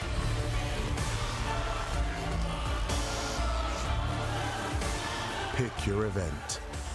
Place your bet. No matter who you are or what you're here for, it's our passion that unites us. Betway, for the love of the game.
And welcome back once again, ladies and gentlemen, to the ESL Pro League. It is time to jump into our second map and our final map of the day here. It's going to be going over to Nuke now as Rogue and Splyce continue to battle it out. Train was a little bit messy, but now we have to hope Nuke is going to be cleaner. I'm here with James IRL once again. James, is it going to be cleaner, or is it just going to turn into a bit more of a mess this time? I think we're going to see 30 rounds straight of lobby crunches with, like, I'm not even going to go for rifles. I just want my CZ, my auto shotty. You know, screw the outside wall of smokes. Let's just get down the vents and get down and dirty. Now, I mean, this is a map that's like an IGL's paradise because there's so much you can take advantage of. So many things you can do that are clever, right? Like you could manipulate the sound with breaking windows, throwing a smoke wall, execute, denying information, maybe even snacksing down the vent, right? With the blow up the squeaky door, smoke out, flash. If you just do that like 6 rounds in a row and then only ever so often you actually get down the vent, right? It's a huge mind game. And then you could have people on the outside rafters and mask the sound of them dropping onto it. So like there's a lot of things you can do on this map, and I've seen a lot of cool games. I think it was funny last season ESL, Cloud9 was playing against, I forget who they were playing against, but it was a really close match, and I think there was only like 5 real gun rounds in the match because they kept echoing. Oh, it's Complexity. Oh, okay. Do you remember that one? So yeah. I'm hoping we don't see something like that. I mean, it can get into that kind of bloodbath because those guns are viable to a certain extent depending on how the Ts play. But this is a cool map. It's actually fun to play Nuke because people haven't really figured it out 100% yet. Well, time for a prediction. Let's hear it really quickly. Who do you think is going to be taking this map? You know what? It's so hard to tell. I'm gonna have to go with Rogue. Actually, Rogue. Okay. I feel like they have CT-sided players that can really hold their angles. Like I think Whitmer's gonna go off with his op. I'm wondering if they're gonna put him outside because you know, like it's really hard to play outside with an op. Like people. Right, like once you get found out where you are, it's really easy to get closed in on, and then you only get 1 kill. So I'm just wondering how they're going to move the op around, right? If we're going to see him at ramp, or if he's going to go secret some rounds. So I actually am going to go with Rogue here. All right. Well, with that said, it is time to send it over to our casters, Launders and DeBears. Take it away. See, I influenced him. You influenced him. I influenced him. Nice. I inceptioned him. You inceptioned him? I did, because I'm looking right at him. Oh, maybe. Maybe. But what do you think? What about predictions? What do you think about predictions? In terms of predictions, I think Splyce still have this. I think they are trying Train out. I'm not sure how far they've gotten or how confident they are, but I feel like they're probably practiced for this map. And I don't know what to say. I feel like them almost losing that game was more their fault than it was good stuff by Rogue, if there's a better way to put that. See right here, Splyce. They're taking it slow. I feel like this map's going to be a lot of, as James would put it, snacksing down vents and smoke executes outside. Yeah, well, that's still really strong, right? Like throwing that smoke out because of the timing, throwing that smoke out, it's really hard to stop unless you have someone top hut or you get the appropriate spam, but that stack smoke, I don't know. I don't think anything's changed about the map that's made it any easier for the CTs to deal with, apart from good counter nades and spams. Yeah, is that person numbers... Is Vice in the outside old stairs? Oh, no, that's ramp. See, I'm looking at on the overview of the map, completely throwing me off. Yeah, this is one difficult thing about Nuke for sure. The Observer Nightmare. Observer Nightmare. And Vice, after spotting, will fall back, standard practice. Unfortunately, has to give up ramp in this position, but it's still on Splyce to make a move from here. Good nade from Uber. Will it do some damage? Nope, misses everybody. But also gives him some information, and the Heaven Crush instantly catches him off guard. Outside has been forfeited, and Hiko has now hightailed it into Squeaky. Shinobi gets crushed, and Hiko wanders his way back out to make up for some of this, but Vice, really nice headshot on one player top hut. Looking for that left side peek from Mitch, has the opportunity. Door closes, and so does the round. That's a nice pinch by Splyce, the guy in the upper rafters. Yeah, freaked me out. I was like, when did they get outside? When did they get there? Because you do have some people from Rogue that were in the outside. I guess they just didn't spot him on catwalk or rotated too early. So what I was thinking. Maybe they should have had a guy on outside stairs. Yeah, it's become a nightmare, especially for operas outside, just because they can get smoked out like you would normally, but then also there's terrorists that can run around the railing that circles the entire inner bomb site. So that makes it 2 angles to watch from completely different spots, and that is a very, very difficult obstacle on this map. But it allows for the map to be less T-sided than it was at the very least, or less CT-sided than it was at the very least. Vice, another nice headshot. That 1 dig coming into full effect. Right through that hole in Squeaky. Yeah, as Roka or Mitch losing an AK, the 1 digs, they kind of sting a little bit. Oh! Damn. Look at this eco round all around, just throwing it up. You have to drone here to clean it up, but no Vice. Taking out drone, and now it's a 1-on-4 in favor of Team Rogue, showing that they're the pistol masters. Oh, yeah. 1v3, couple of grenades. Toss a grenade, no one peeks. No flash isn't good. Molly comes out. Bomb in a pretty good spot, trying to edge his way out. Oh, and Vice with the headshots and stays alive. Pretty good stuff. And just as James called it, for 2 rounds in lobby crunch. Oh, he's so smart. Smarter than he looks. Oh yeah, it was good time by Rogue. They kept peeking, or they peeked when it's funny, they shot the hole in the door that got used against them. They got burned by their own trick. That's right. Taste their own medicine. Grandpa's coughing. Buckley's. Right down the throat. Right down. See, now it kind of forces Splyce to kind of rebuy up for Spy pistols. Yeah. 0 Tech 9s. 0 Tech 9s, yeah. And I mean, T-side a little bit more favorable. When you lose the first round, you know that they're not going to be buying up a lot.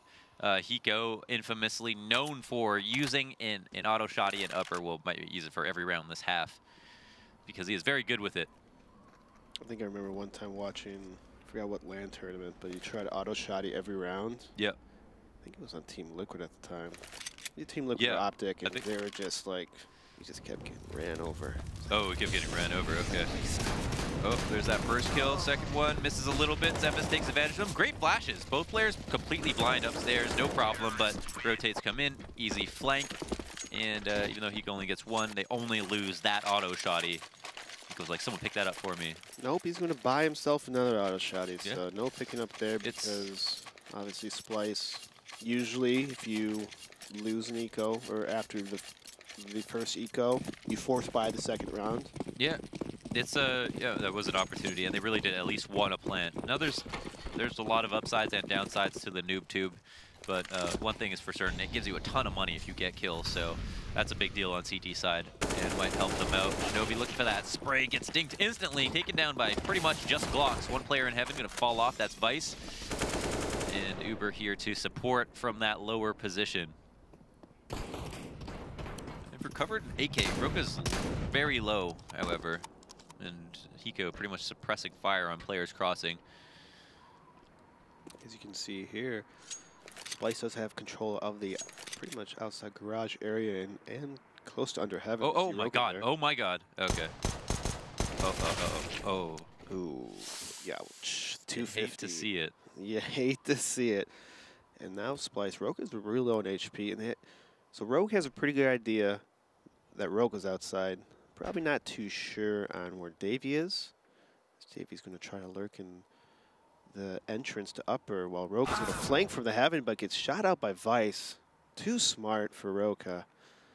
And now Davey's in a weird spot where, I guess at this point, try and get as many kills as possible if you're going to lose a round. I have to say, that's one of the ugliest AKs that I've ever seen in my life.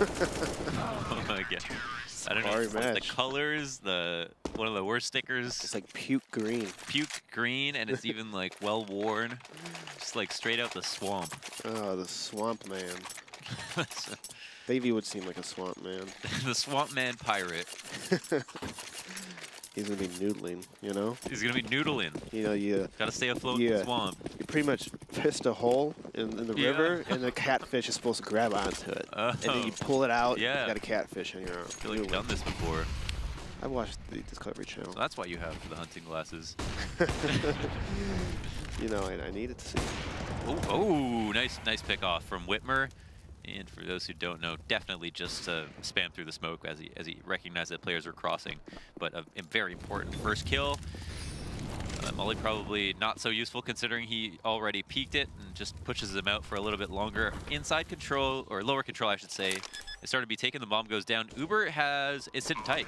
They might run backwards into him. Since he hasn't peaked or made any noise, he's got a pretty good spot here. But they've got everything else under control, which is the big problem. Uber's got to make a play, and he's not being offered up anyone for free. Pretty much a matter of luck, but yeah, I mean, his spot becomes less valuable. He's not even catching anyone off guard now. Davey just happens to be covering him crossing in, and Uber just trying to sit pretty as his teammates try to get something going. Finally, Vent's control is taken by Hiko as he drops down and man modes this shit. Man. No, you're right. That's exactly what's happening right now. And you know what's amazing to me? Is somehow Rogue managed to do 5 one-on-ones.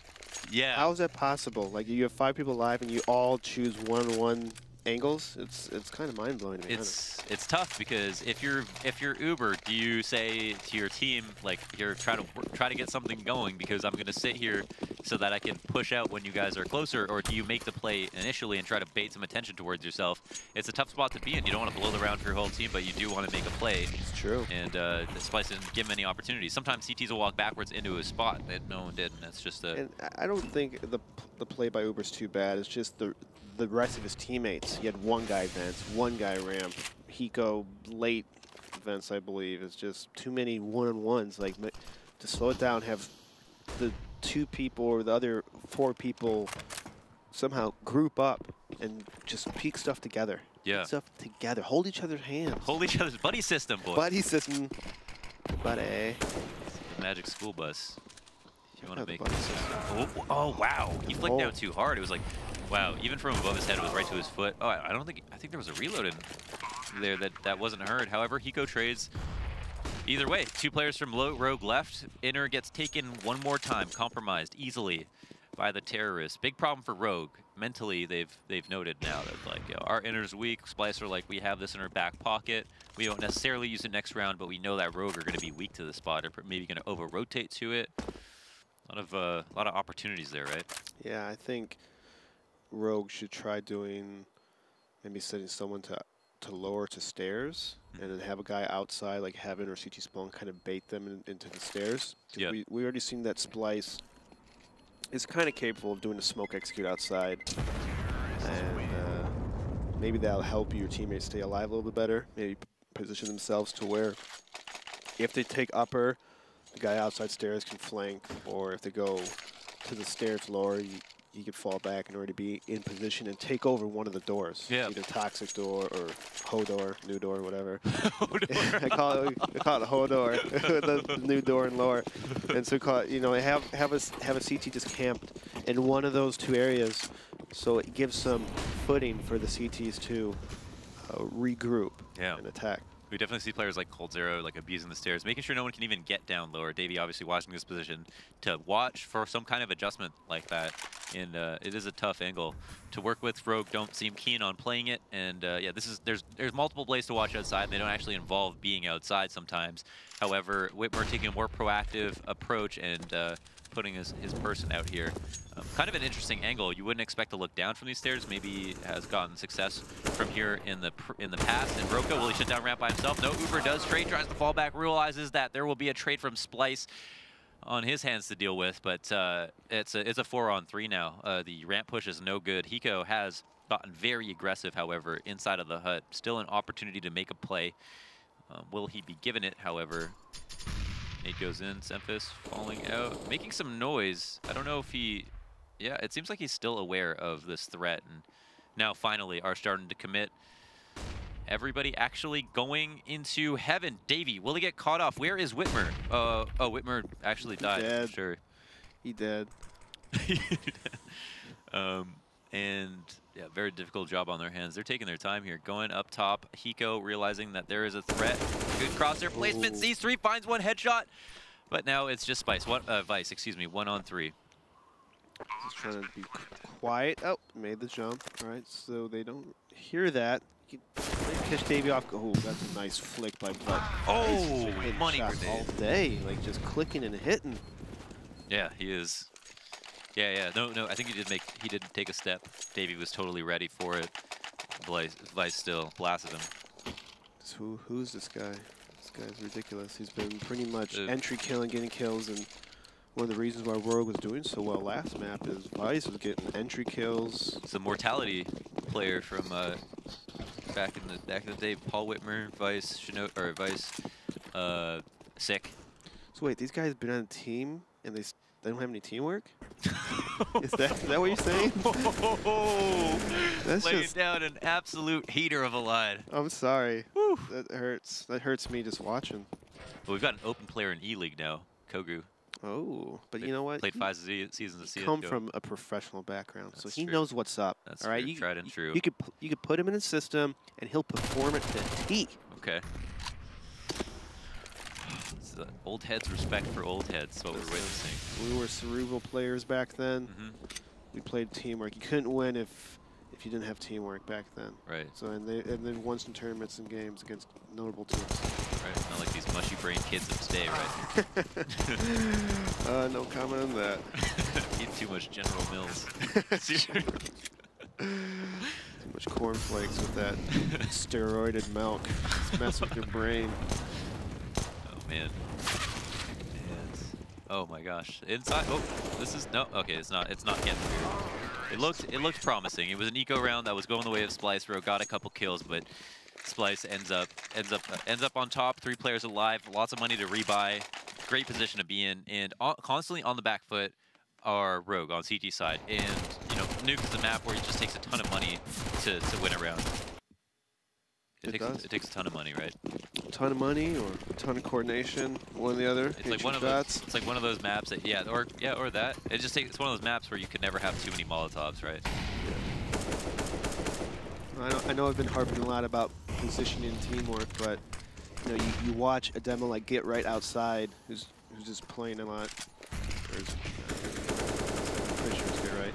But you know, you see a pro player playing by himself. Well, the reason they let him do that because he gets 2 kills every time he does it. Or right. You know, he could fall back and make it into a bait trap. If you're not hitting your shots, you know, you shouldn't be playing such individual spots as you see Rogue doing the last 2 maps. Already, Vice winning another duel. Seems like the tail of the tape for Rogue, but as the tail of the tape follows, Vice goes down, and their hopes are in jeopardy. Davey outside with the MAC-10, and that's all he loses. Were they anticipating an eco round here? Because they're completely wrong. It's actually a full buy from Rogue, but an upper take as well. That's going quite successfully in spite of having that MAC-10 drone. What a shot into heaven. Face off of Shinobi, and Whitmer goes down. Just Uber alone. Clutch situation once again for the CTs. Tough spot to be in. Recognizes there's a player in speed. He goes ahead and tries to free fire. Good damage dealt. Here's one inside the hut and wants to get a little bit friskier. However, drone even through the smoke with great crosshair placement. Shoots the face first. That's round by drone. Yeah, that was Wait nuts. for Splyce to turn that around. Looks like Rogue was probably going to win that round. And look at the timeout here. Probably on Rogue. Look at this. Spinning all kinds of directions. And I think looks to the side. Here's something. Boom. That was a good one. Jeez. What can you do about that? Just got to walk it off. Probably pick a different angle. Probably pick a different angle, you think? That's the hard angle to hit as a CT looking towards that block. So what you usually want to do is maybe toss a couple flashes or Molotov in that area. Because the terrorists have such a huge advantage, in my opinion, because they could duck under the box, peek right away, shoot, duck under the box, while you're kind of exposed from heaven. Yeah. And it takes longer for you to, I guess, fall back. That is interesting because it definitely, we always talk about the kind of high ground advantage, the high-low advantage, but in that situation, it does feel very, very dangerous to peek over that as a CT. A lot more of an angle, or just simply another good angle for the T's to work with that box, as you're saying. So yeah, because there's so many spots like in the bomb site. Like if you're planting the bomb behind the silo or the bomb site, you're covered already by the silo. Like it's covering your entrance, covering your hut, right, covering your squeaky door.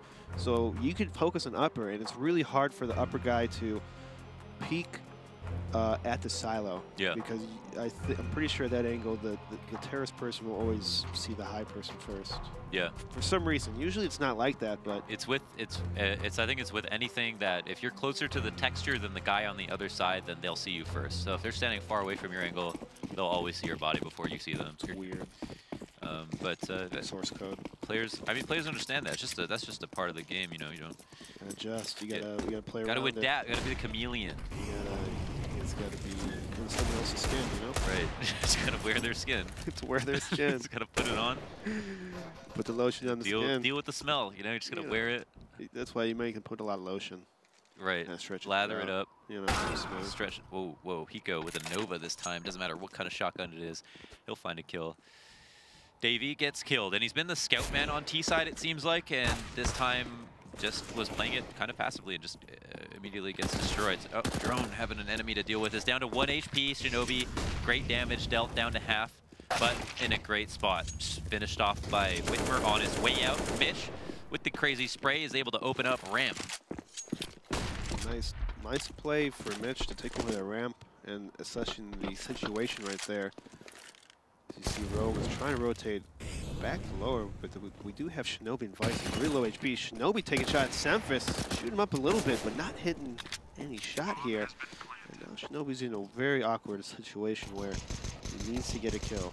Yeah, and they've got CTs here that they don't want to deal with for some reason. Rogue actually just closing the door, and Mitch taking matters into his own hands. I kind of like this because they were kind of letting a lot of choke points fill up with CTs, which means escorts for other teammates to come in.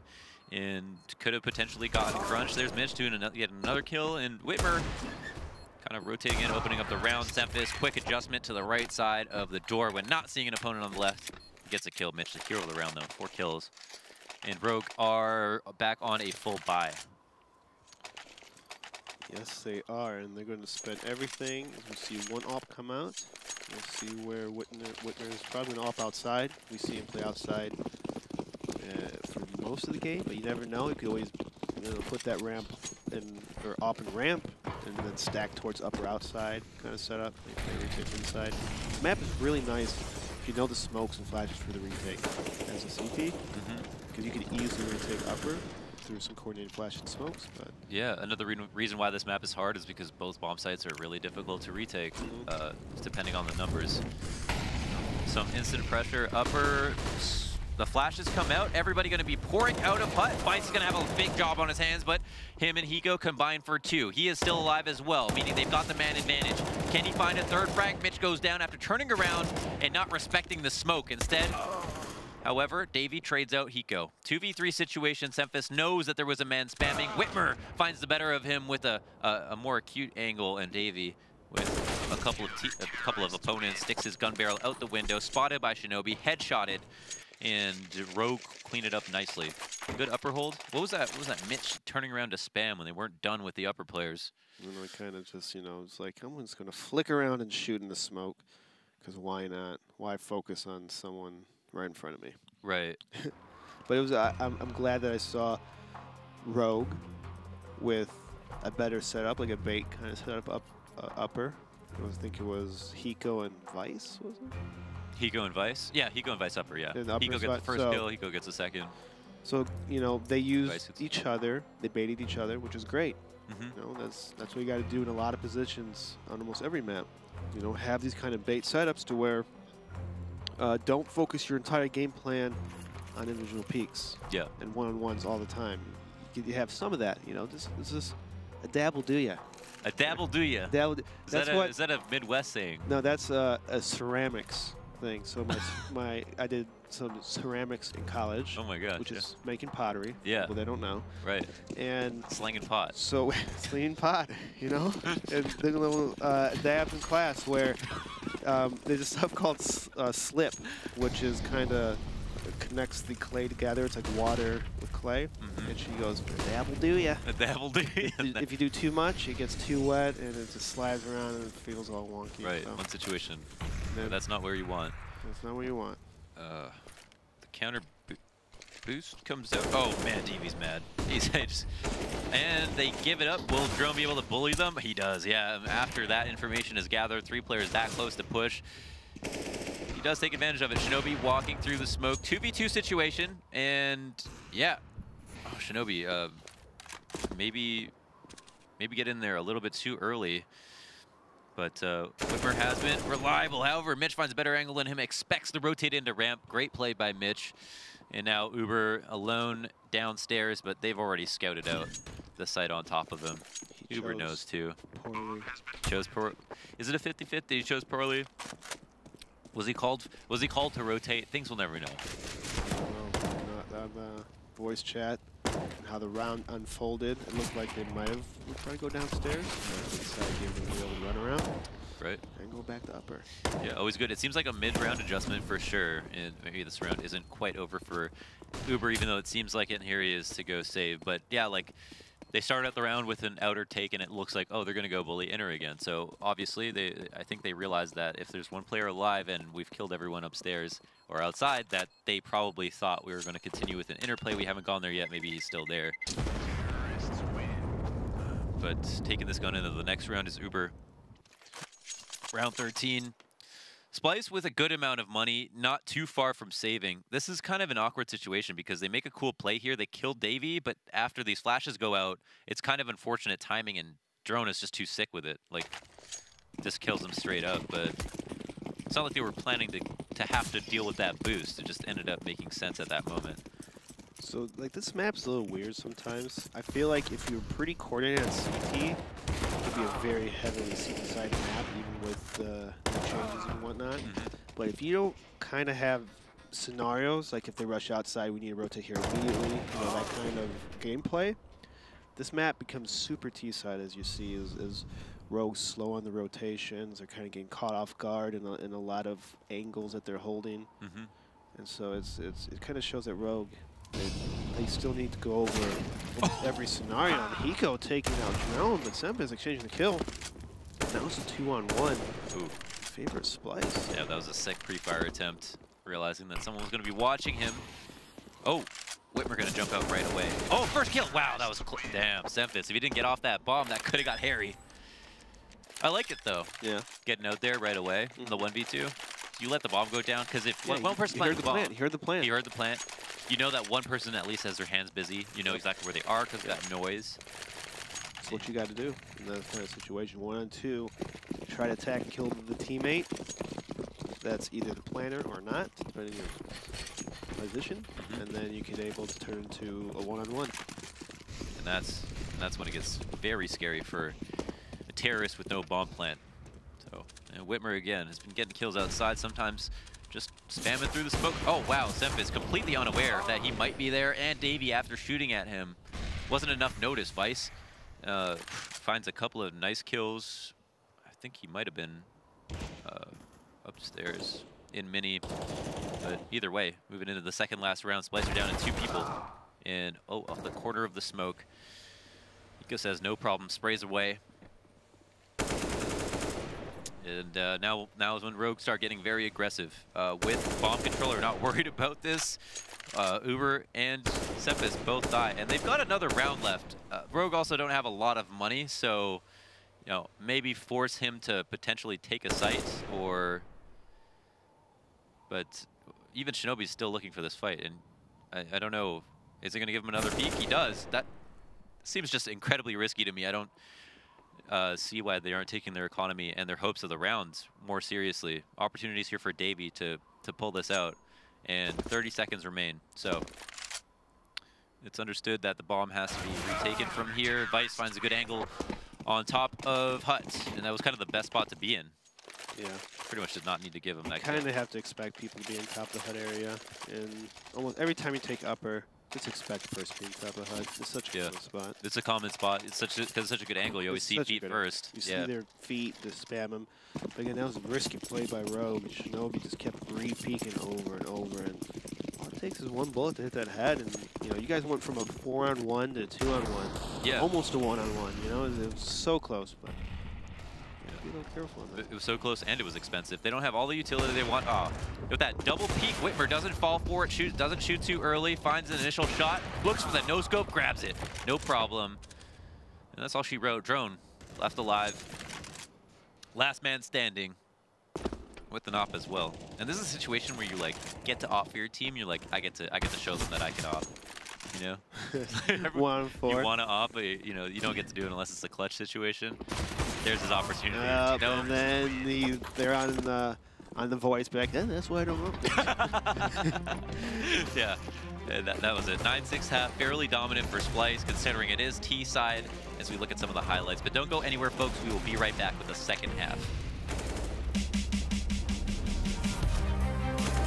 ESL Pro League is brought to you in part by Intel, the City of Odense, GeForce GTX, Lenovo Legion, Bedway, Pay Safeguard, Logitech G, Mountain Dew League, Xfinity, and ESEA.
We have thought about it very hard, taken notes, we've deliberated. Taking notes, I know. Yeah, and it all explains the 9-6 half that we just saw. What are the footnotes? I see a signature play by Team Rogue. You know what I think I'm gonna do? On their first gun round, I'm gonna predict it. Okay. They're gonna do outside smokes to lower. Team Rogue are gonna do outside smokes to lower on the first rifle round of the second half. Yeah, that's my prediction. That's it. That's all I got. Okay. That's all I got. Are they going to win? Well, it depends on their teamwork, really. Okay. Their teamwork, you can only do so much. Their teamwork has much to be desired, and it's just got to work on it a little bit. So the soul almost leave your body. It's just like just watching. It's like, come on, guys, you guys are pros. You guys are pros, and I feel like I've seen better Premier teams just in teamwork. Maybe not skill, but just the teamwork is just, I don't know what Bilio is. Truly savage. I'm sorry. I want to, you know what? If we have to make NACS great again, all right, we have to be true to ourselves. We suck. You tell them. We suck as a team, kind of just teamwork. This sucks in America. Why? First step is self-awareness. Is it ego? Is it ego? I think it's ego, a lot of it. Is it ego? I feel like there's tons of egos everywhere, even in Europe. But true. Maybe they just set them aside properly. They probably set it aside a little bit. Or at least they're just, all their skill makes up for it. I don't know, maybe they have, I don't know. Just more teamwork. Just don't peak unless you have a buddy system, right? Don't peak unless you have a buddy Start system. from the fundamentals, please. Right. Start slow. Work your way up. Baby steps. Baby steps. What about Bob? Let's get it together. Pistol round in the second half, round 16. Roka, instant headshot, 1-2, can't get the third Uber. Stops the clip, no problem. 2 kills in response as well. 3v3, ramp control taken. Hiko making his way back. Davey doing a bit of damage, but now knowing that there is a player stuck at the boxes, hasn't proceeded to try to finish him off instead. Is locking him in, being very aggressive here. Interesting. Maybe feels like the best opportunity is just to catch him off guard, find a new angle. But wow, just in the middle of the ramp, Hiko comes back, kills him. Semphis is gonna hear this. They rotate up to heaven, and Mitch is also flanking. So upper looks like it's about to be committed to, and Hiko with a very nice USB headshot onto Mitch, rotating in from the hut with Semphis last spotted at ramp. Tough round. Yeah, that was maybe that was a little too aggressive by Davey. You try to go for that kill and ramp, which I like the initial play, but after like 5 seconds of no kill, it turned into a very dangerous play as Hiko just sideswiped him and shot him in the side of the head. And right now, Uber taking out Semphis. Rogue winning pistol, showing signs of life on the T side. It's feeding into your prediction as well a little bit. They got the pistol round, so that means they're going to have the first rifle round. Gonna go outside. It's all coming together. Nostradamus right here. But they have to survive the eco to bears. Oh, the eco. You forgot this is NA-EPL. You're right. Ooh. I forgot about the eco round. Let's see. What do you think? Oh, so a technical for Rogue. They have a microphone issue. So maybe they good cover. Maybe they're getting free time out of this. You know? So Oops, conspiratorial to bears. I kicked my keyboard out, guys. Give me 5 minutes. My keyboard broke on my teammate's head. The frustration is kicking in. You know what? No idle zone. I don't know. It's no relaxing. No idle zone. Where are they? I mean, this is a small street. It's like a one-way. There's fences.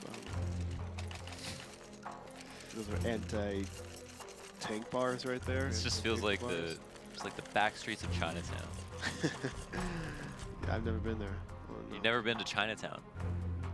Well, you mean a generic Chinatown, or actually? All Chinatowns have these back streets. Really? Yeah. Yeah, I've been to something. You've been to something. I've been in the, yeah. You've been in on the Mahjong. You know. Mahjong games. I do like Mahjong. Yeah. I like to play that on the computer. I bet they know you in Chinatown. Hey, you know, I like to brag. Ramp control taken. Completely wide open. Okay. Easy. Welcome for the pickings. Rotates are going to come in, but this is an easy plan. They know what's up. This is a free site. They realize it. Oh! Oh, wow. Just after the bomb goes down. Closing the door, too. Nice and slick. Davey getting a whole clip off and not taking too much damage off the corner of the smoke. Mitch doing work, being very proactive. Davey also finishing his kill on Uber. They have to survive the eco round. They're not going to do it. Roka getting a kill as well. CZ's in hand. And head in hands for the Bears. What happened, my man? It's just like you get a CZ and you get 2 kills at least, right? Is that how it works in this game? Like you don't have to just aim near the head area, and you're gonna get some headshots. Apparently, that's just how it is. I mean, I just want to watch a replay. Okay, nice smoke kill right there, and they botched the smoke and window. They allowed Mitch to get an extra kill through the smoke. And no one has a lineup for that, to be fair. No one's got a lineup for the window smoke on inner. See, that's the NA mentality. NA mentality? No one has it. You know what? Watch SK. Watch some of the I don't top think they don't even. I don't think they have it either. But maybe they don't smoke it. Maybe then, yeah, maybe they just go gun out. It's just too close. Whip it out. See, maybe toss your smokes by the doors. Yeah. And then peek the window, like flash peek window. I don't know. Definitely the worst part is that it looked good. It looked good. It looked good. Wasn't. It wasn't though. That's the point. And ultimately they lose the round. And it wasn't even just that. It was Roka got a CZ kill. Davey won his duel at ramp. All around. Too many easy one-on-one. Splyce again stealing back the momentum in the second half after having a strong start. As you see here, Force and Rogue have to save Splyce though. I don't know if he's the only one that bought on the team. Maybe a little tilt buy. Maybe we can see the money here. I don't know what the money situation is. After getting eco'd, maybe Hiko last round only had an SMG, so had extra money moving into this. Yeah, so he might have just been evening out. Yeah. Interesting to see the AK die last, however. I think on those rounds, because you get 2 entries, you can win the rounds, but here they split up in a default and Hiko dies last. So it's like, what is the value of him having that gun? Yeah, I would say have him go like 2nd or 3rd in line. Yeah. You know, just have 2 meat shields. Information. Just get kills. Even if you don't win the round, if you get 3 to 4 kills, it's a huge plus. It's more expensive as a CT side, you know, and winning that eco Splyce can have a big bankroll. Oh, it looks like the initial thought to go fast upper, but the counter Molotovs because of the team that is way more well endowed. Tons of money left to buy those Molotovs. The flash is actually botched, but so is a spray, and that allows for 2 entries upper. However, it doesn't matter. The bleeding has been bleeding has been hemorrhaged, and Splyce are up to 12. All right, first gun round. Let's see. First gun round. Let's see if my prediction. Smokes outer. Plant inner. In-game leader the Bears calling out first. Well, Rogue's going to go outside, guys. Just watch, okay? Okay. Watch. It's sitting downstairs. Who are you doing in a person? I don't. Some in-game leader out there. Who knows? Who knows who it is? Uh-oh. Uh-oh. Are they doing it? They have 2 people outside. There's 2 people outside. They haven't done anything quite yet. They're definitely set up that they love their defaults. We know that. There's still an opportunity here for the smokes outside. Drone, however, is looking to throw a wrench in this plan, like right in this plan. Is Drone's AK sticking out? Whitmer crossing wide. Is he going to clear this angle? It looks like no. Oh, comes right under the crosshair of Drone. And for once in his life, we see Drone with maybe not the best crosshair placement, actually. Yeah, right there is. After the kill, not much movement on both teams. Everyone's just holding it down, trying to take it slow here. And this is the VP smoke. But this is going to block right in CT upper, like entrance to mini. Yeah, I'm pretty sure that's either that one or the one in front of Hut. It's one of those 2. All right, that's my. It's one of those 2. Oh, Whitmer finding another kill outside. Davey tries to retake it. No good. That smoke goes in. Looks like an upper hit, but there's still 2 players here. One right in front of Hut. Interesting that they might continue with this, considering they got their kills outside, but it looks like they aren't. They're actually moving their way. Oh my gosh, Semphis just a little bit too late. But with the, oh, wow, nice shot from Vice. Almost definitely a pre-fire, completely. Wow, shoots him. That was nuts. Shabby Mitch does get a kill on Whitmer. Still a 2-on-4 in favor of Rogue. Gonna get the bomb down here any second. Pico just playing the bomb, and now Mitch is in Hodor area. Pico fakes the open. He gives away his position. Now they know where Mitch is. Yeah. And Rogue is at the ramp, so they have to try to pinch someone here in the vents. Shinobi in a critical position. And once that kill comes out, activates him to go and get a little bit more aggressive in the 4-on-1. Rogue puts together. And, you know, you want to say if Semphis had just held that angle, someone would have walked into his crosshair. If he had thrown that Molotov earlier, they wouldn't have come through it or taken damage. But in that situation where it was kind of the worst of both worlds, threw the Molotov but a little bit too late, just got punished. So why do I get half a point? I mean, we did see smoke and a person go outside. Whitmer won the round outside, technically, yeah, technically, with those 2 opening kills for sure. I get a half credit. Half credit. Half sticker credit. Star. I get the blue star? I don't even know. I get a smiley face. So smiley face, yeah. No stars. Okay, they're going to do the old trick that... Oh, wow. That Rogue did to them. And this time it works out a lot better, however. It looked way better on Splyce's side than did Rogue. Just so that they had teammates to cover them. All right, so that's the big difference. They had a 3rd person helping them out. That was actually an insane hold. They had all 3. They lose 1 player. Davies low, Uber's alone, and Rogue are going to have to save after this, I think. Yeah, this is going to be definitely. If you're a tire, they just maybe. got deflated. They've got 2 players who they just got deflated. They're gone. Yeah, they just ran over a spike trap. That's right, and that spike is Davey. He is. I bet you he's the type of guy that wears those spike shoulder pads. Those mosh pits. Yeah. You know, he's that kind of guy. It's just the rock star pirate. His favorite band is the Misfits. Misfits, yeah. Not the team. Not the team, no. The actual Misfits. Maybe see Davey at a Korn concert. I could see that, yes. Absolutely. With a bandana and an eye patch. Ooh, a little pirate. Little cosplay. Yeah, I like that. little cosplay at the Korn concert. I'll bet you he plays 2 basses at once. He plays 2 basses at once? Yeah, two guitar basses, you know? That is metal as hell. He uses his fingers and his tongue. It's weird, you know? But he makes it work. He's crazy. He's got like one of those split tongues. Has anyone ever actually looked at his tongue? Who knows? I don't know. I don't think I want to imagine that right now. This is a critical like force buy on this round. Vice has made his way into lower. They love doing this. It looks like they're going to bust Squeaky as well, and Vice can potentially catch a rotate. Actually, they're busting an upper. Whitmer goes down immediately. Great spot from Davey, but Hiko waits patiently and kills him. Drone falling up, or actually coming back upper. I think noticed that someone maybe made their way in, but the bomb is planted. Retake situation, everybody in. Pretty good after plant spots, I want to say. Semphis holding for any extraneous rotate. Roka flashing himself in and pushes away into Squeaky. Clears that out, no problem. Hut goes down. Shinobi in a great position to spray down 2. Does get those kills. Now it's just Semphis. Alone in the 1-on-2 once again. And will he make his way out? Khalil and a flash and a Dream spots a foot. They realize, however, oh, Uber, wow. Takes that peek anyway. Interesting round right there. Shinobi coming up big. A little quiet from Shinobi, but hey, if you get 3 kills, win a round, you know, make up for it a little bit. Yeah, I'm surprised the upper bus ended up working after they lose that first player. Yeah, there's the dink. Obviously, for some reason, Shinobi's looking up. Oh, I guess expecting to go top hut off those boxes or something.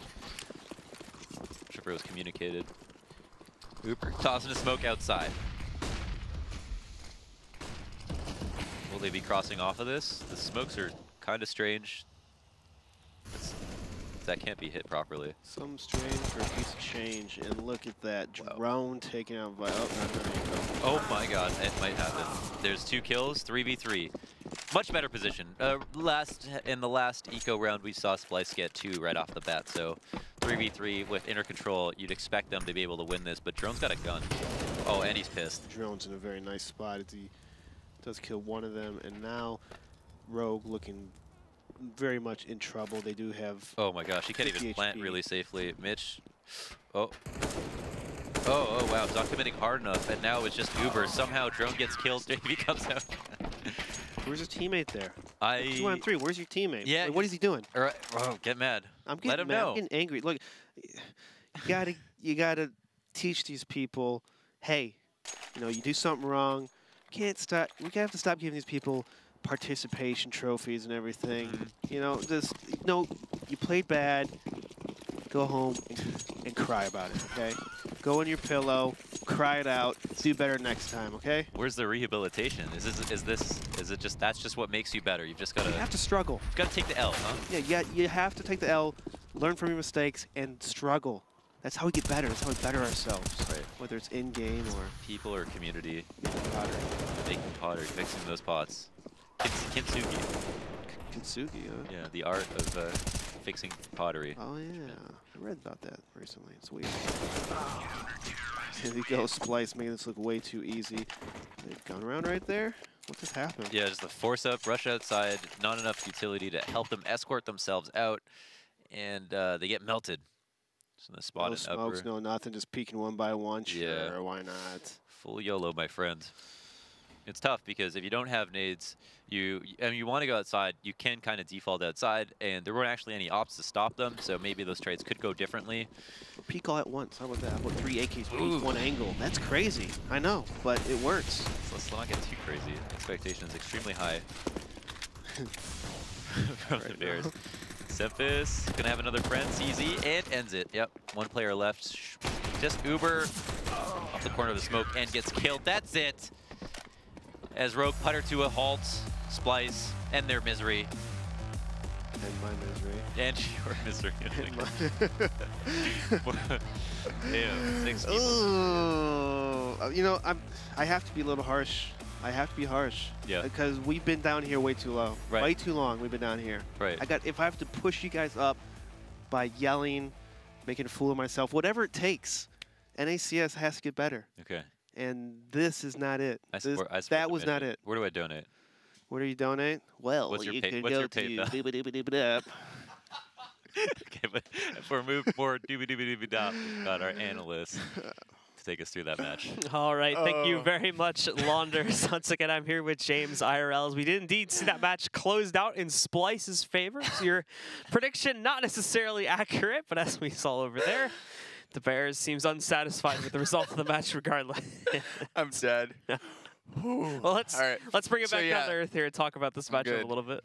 All right. So the prediction did not go as I had thought, but there are some interesting rounds. So there was some interesting CS played. There was a default by Splyce that I had not seen before that worked out pretty well. So there was that. There was a nice little glimmer of hope for NACS for Eric.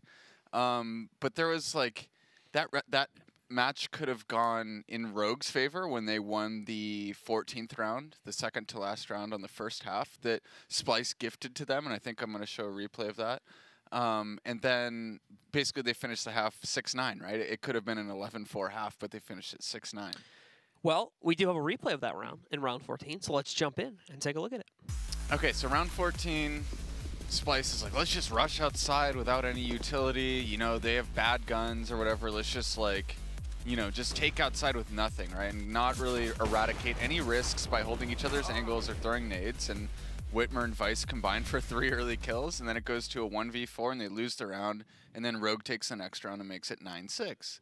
And it's like, why does that ever need to happen, right? Like, why do we need to lose? It's almost like we've been focusing so much. We have a good half up until this point, right? Like, we're just going to own them this round, so let's, like, just do something really lazy, right? Like, it's almost like that thought of, like, we're chilling, like, let's just rush outside. Like, hey, like, just don't do that. Like, make the game 11-4 on the first half, which it should have been because they were 4-spine the last 2 rounds, and just play like a smart, like use it as practice almost, right? Like use those rounds that you should win as practice, right? To see if you have the teamwork.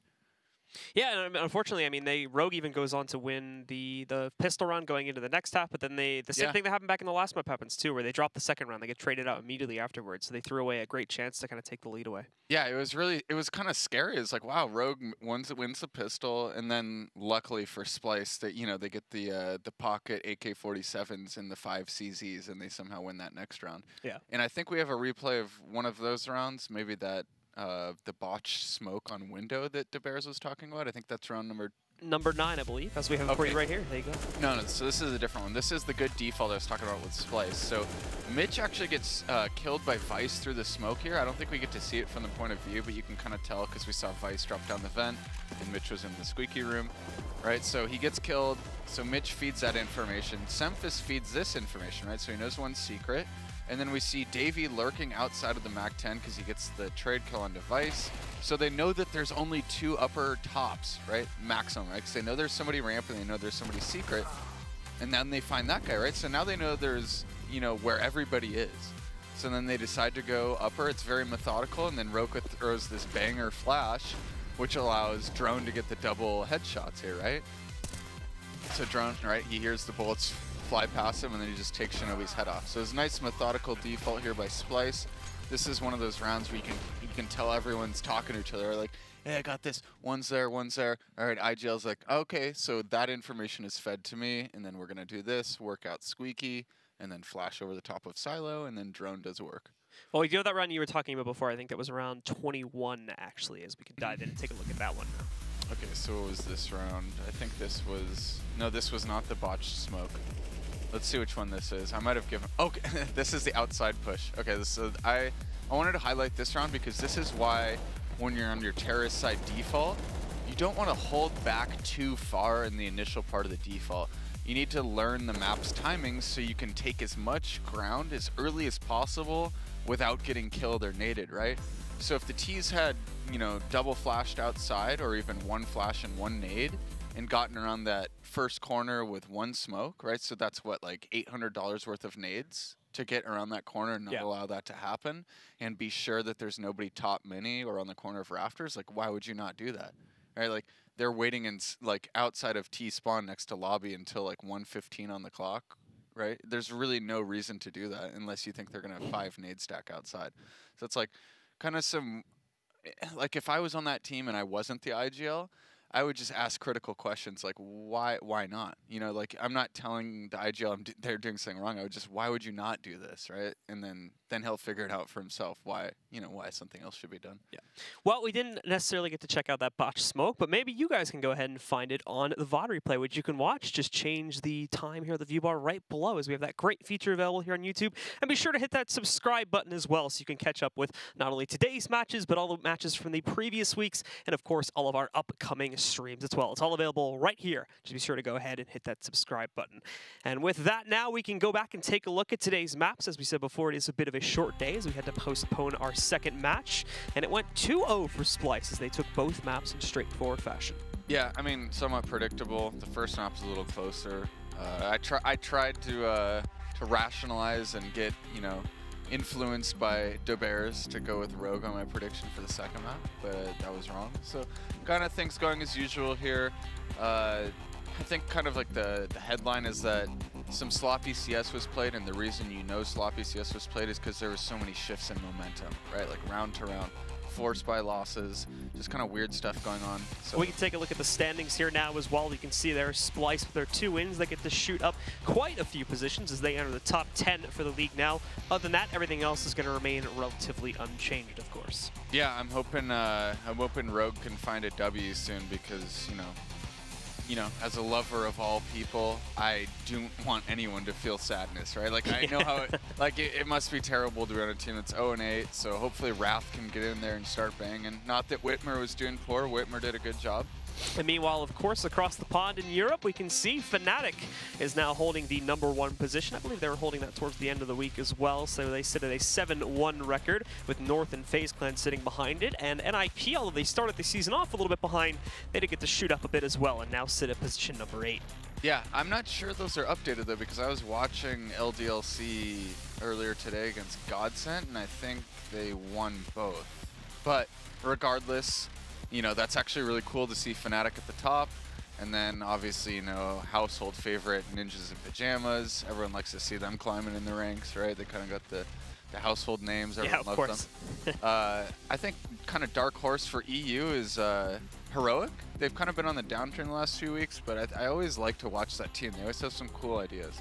Well, moving into tomorrow's matches, of course, we are going to be seeing Rogue play once again. They'll be taking on Ghost Gaming in that matchup tomorrow, and the same can be set for Splyce, as we'll be seeing them take on the Misfits, who've been surprising so far this season. We talked a little bit about it earlier. They currently sit in the #3 position in the league, so high hopes for them, excuse me, to be able to take both of those maps. Yeah, these are actually really cool matchups in terms of storylines, right? Because Rogue and Ghost are the ones that kind of had like the Wardell saga going on, right? Yeah. So, you know, I'm going to save that for tomorrow. I don't want to waste all my ammo right now talking about it.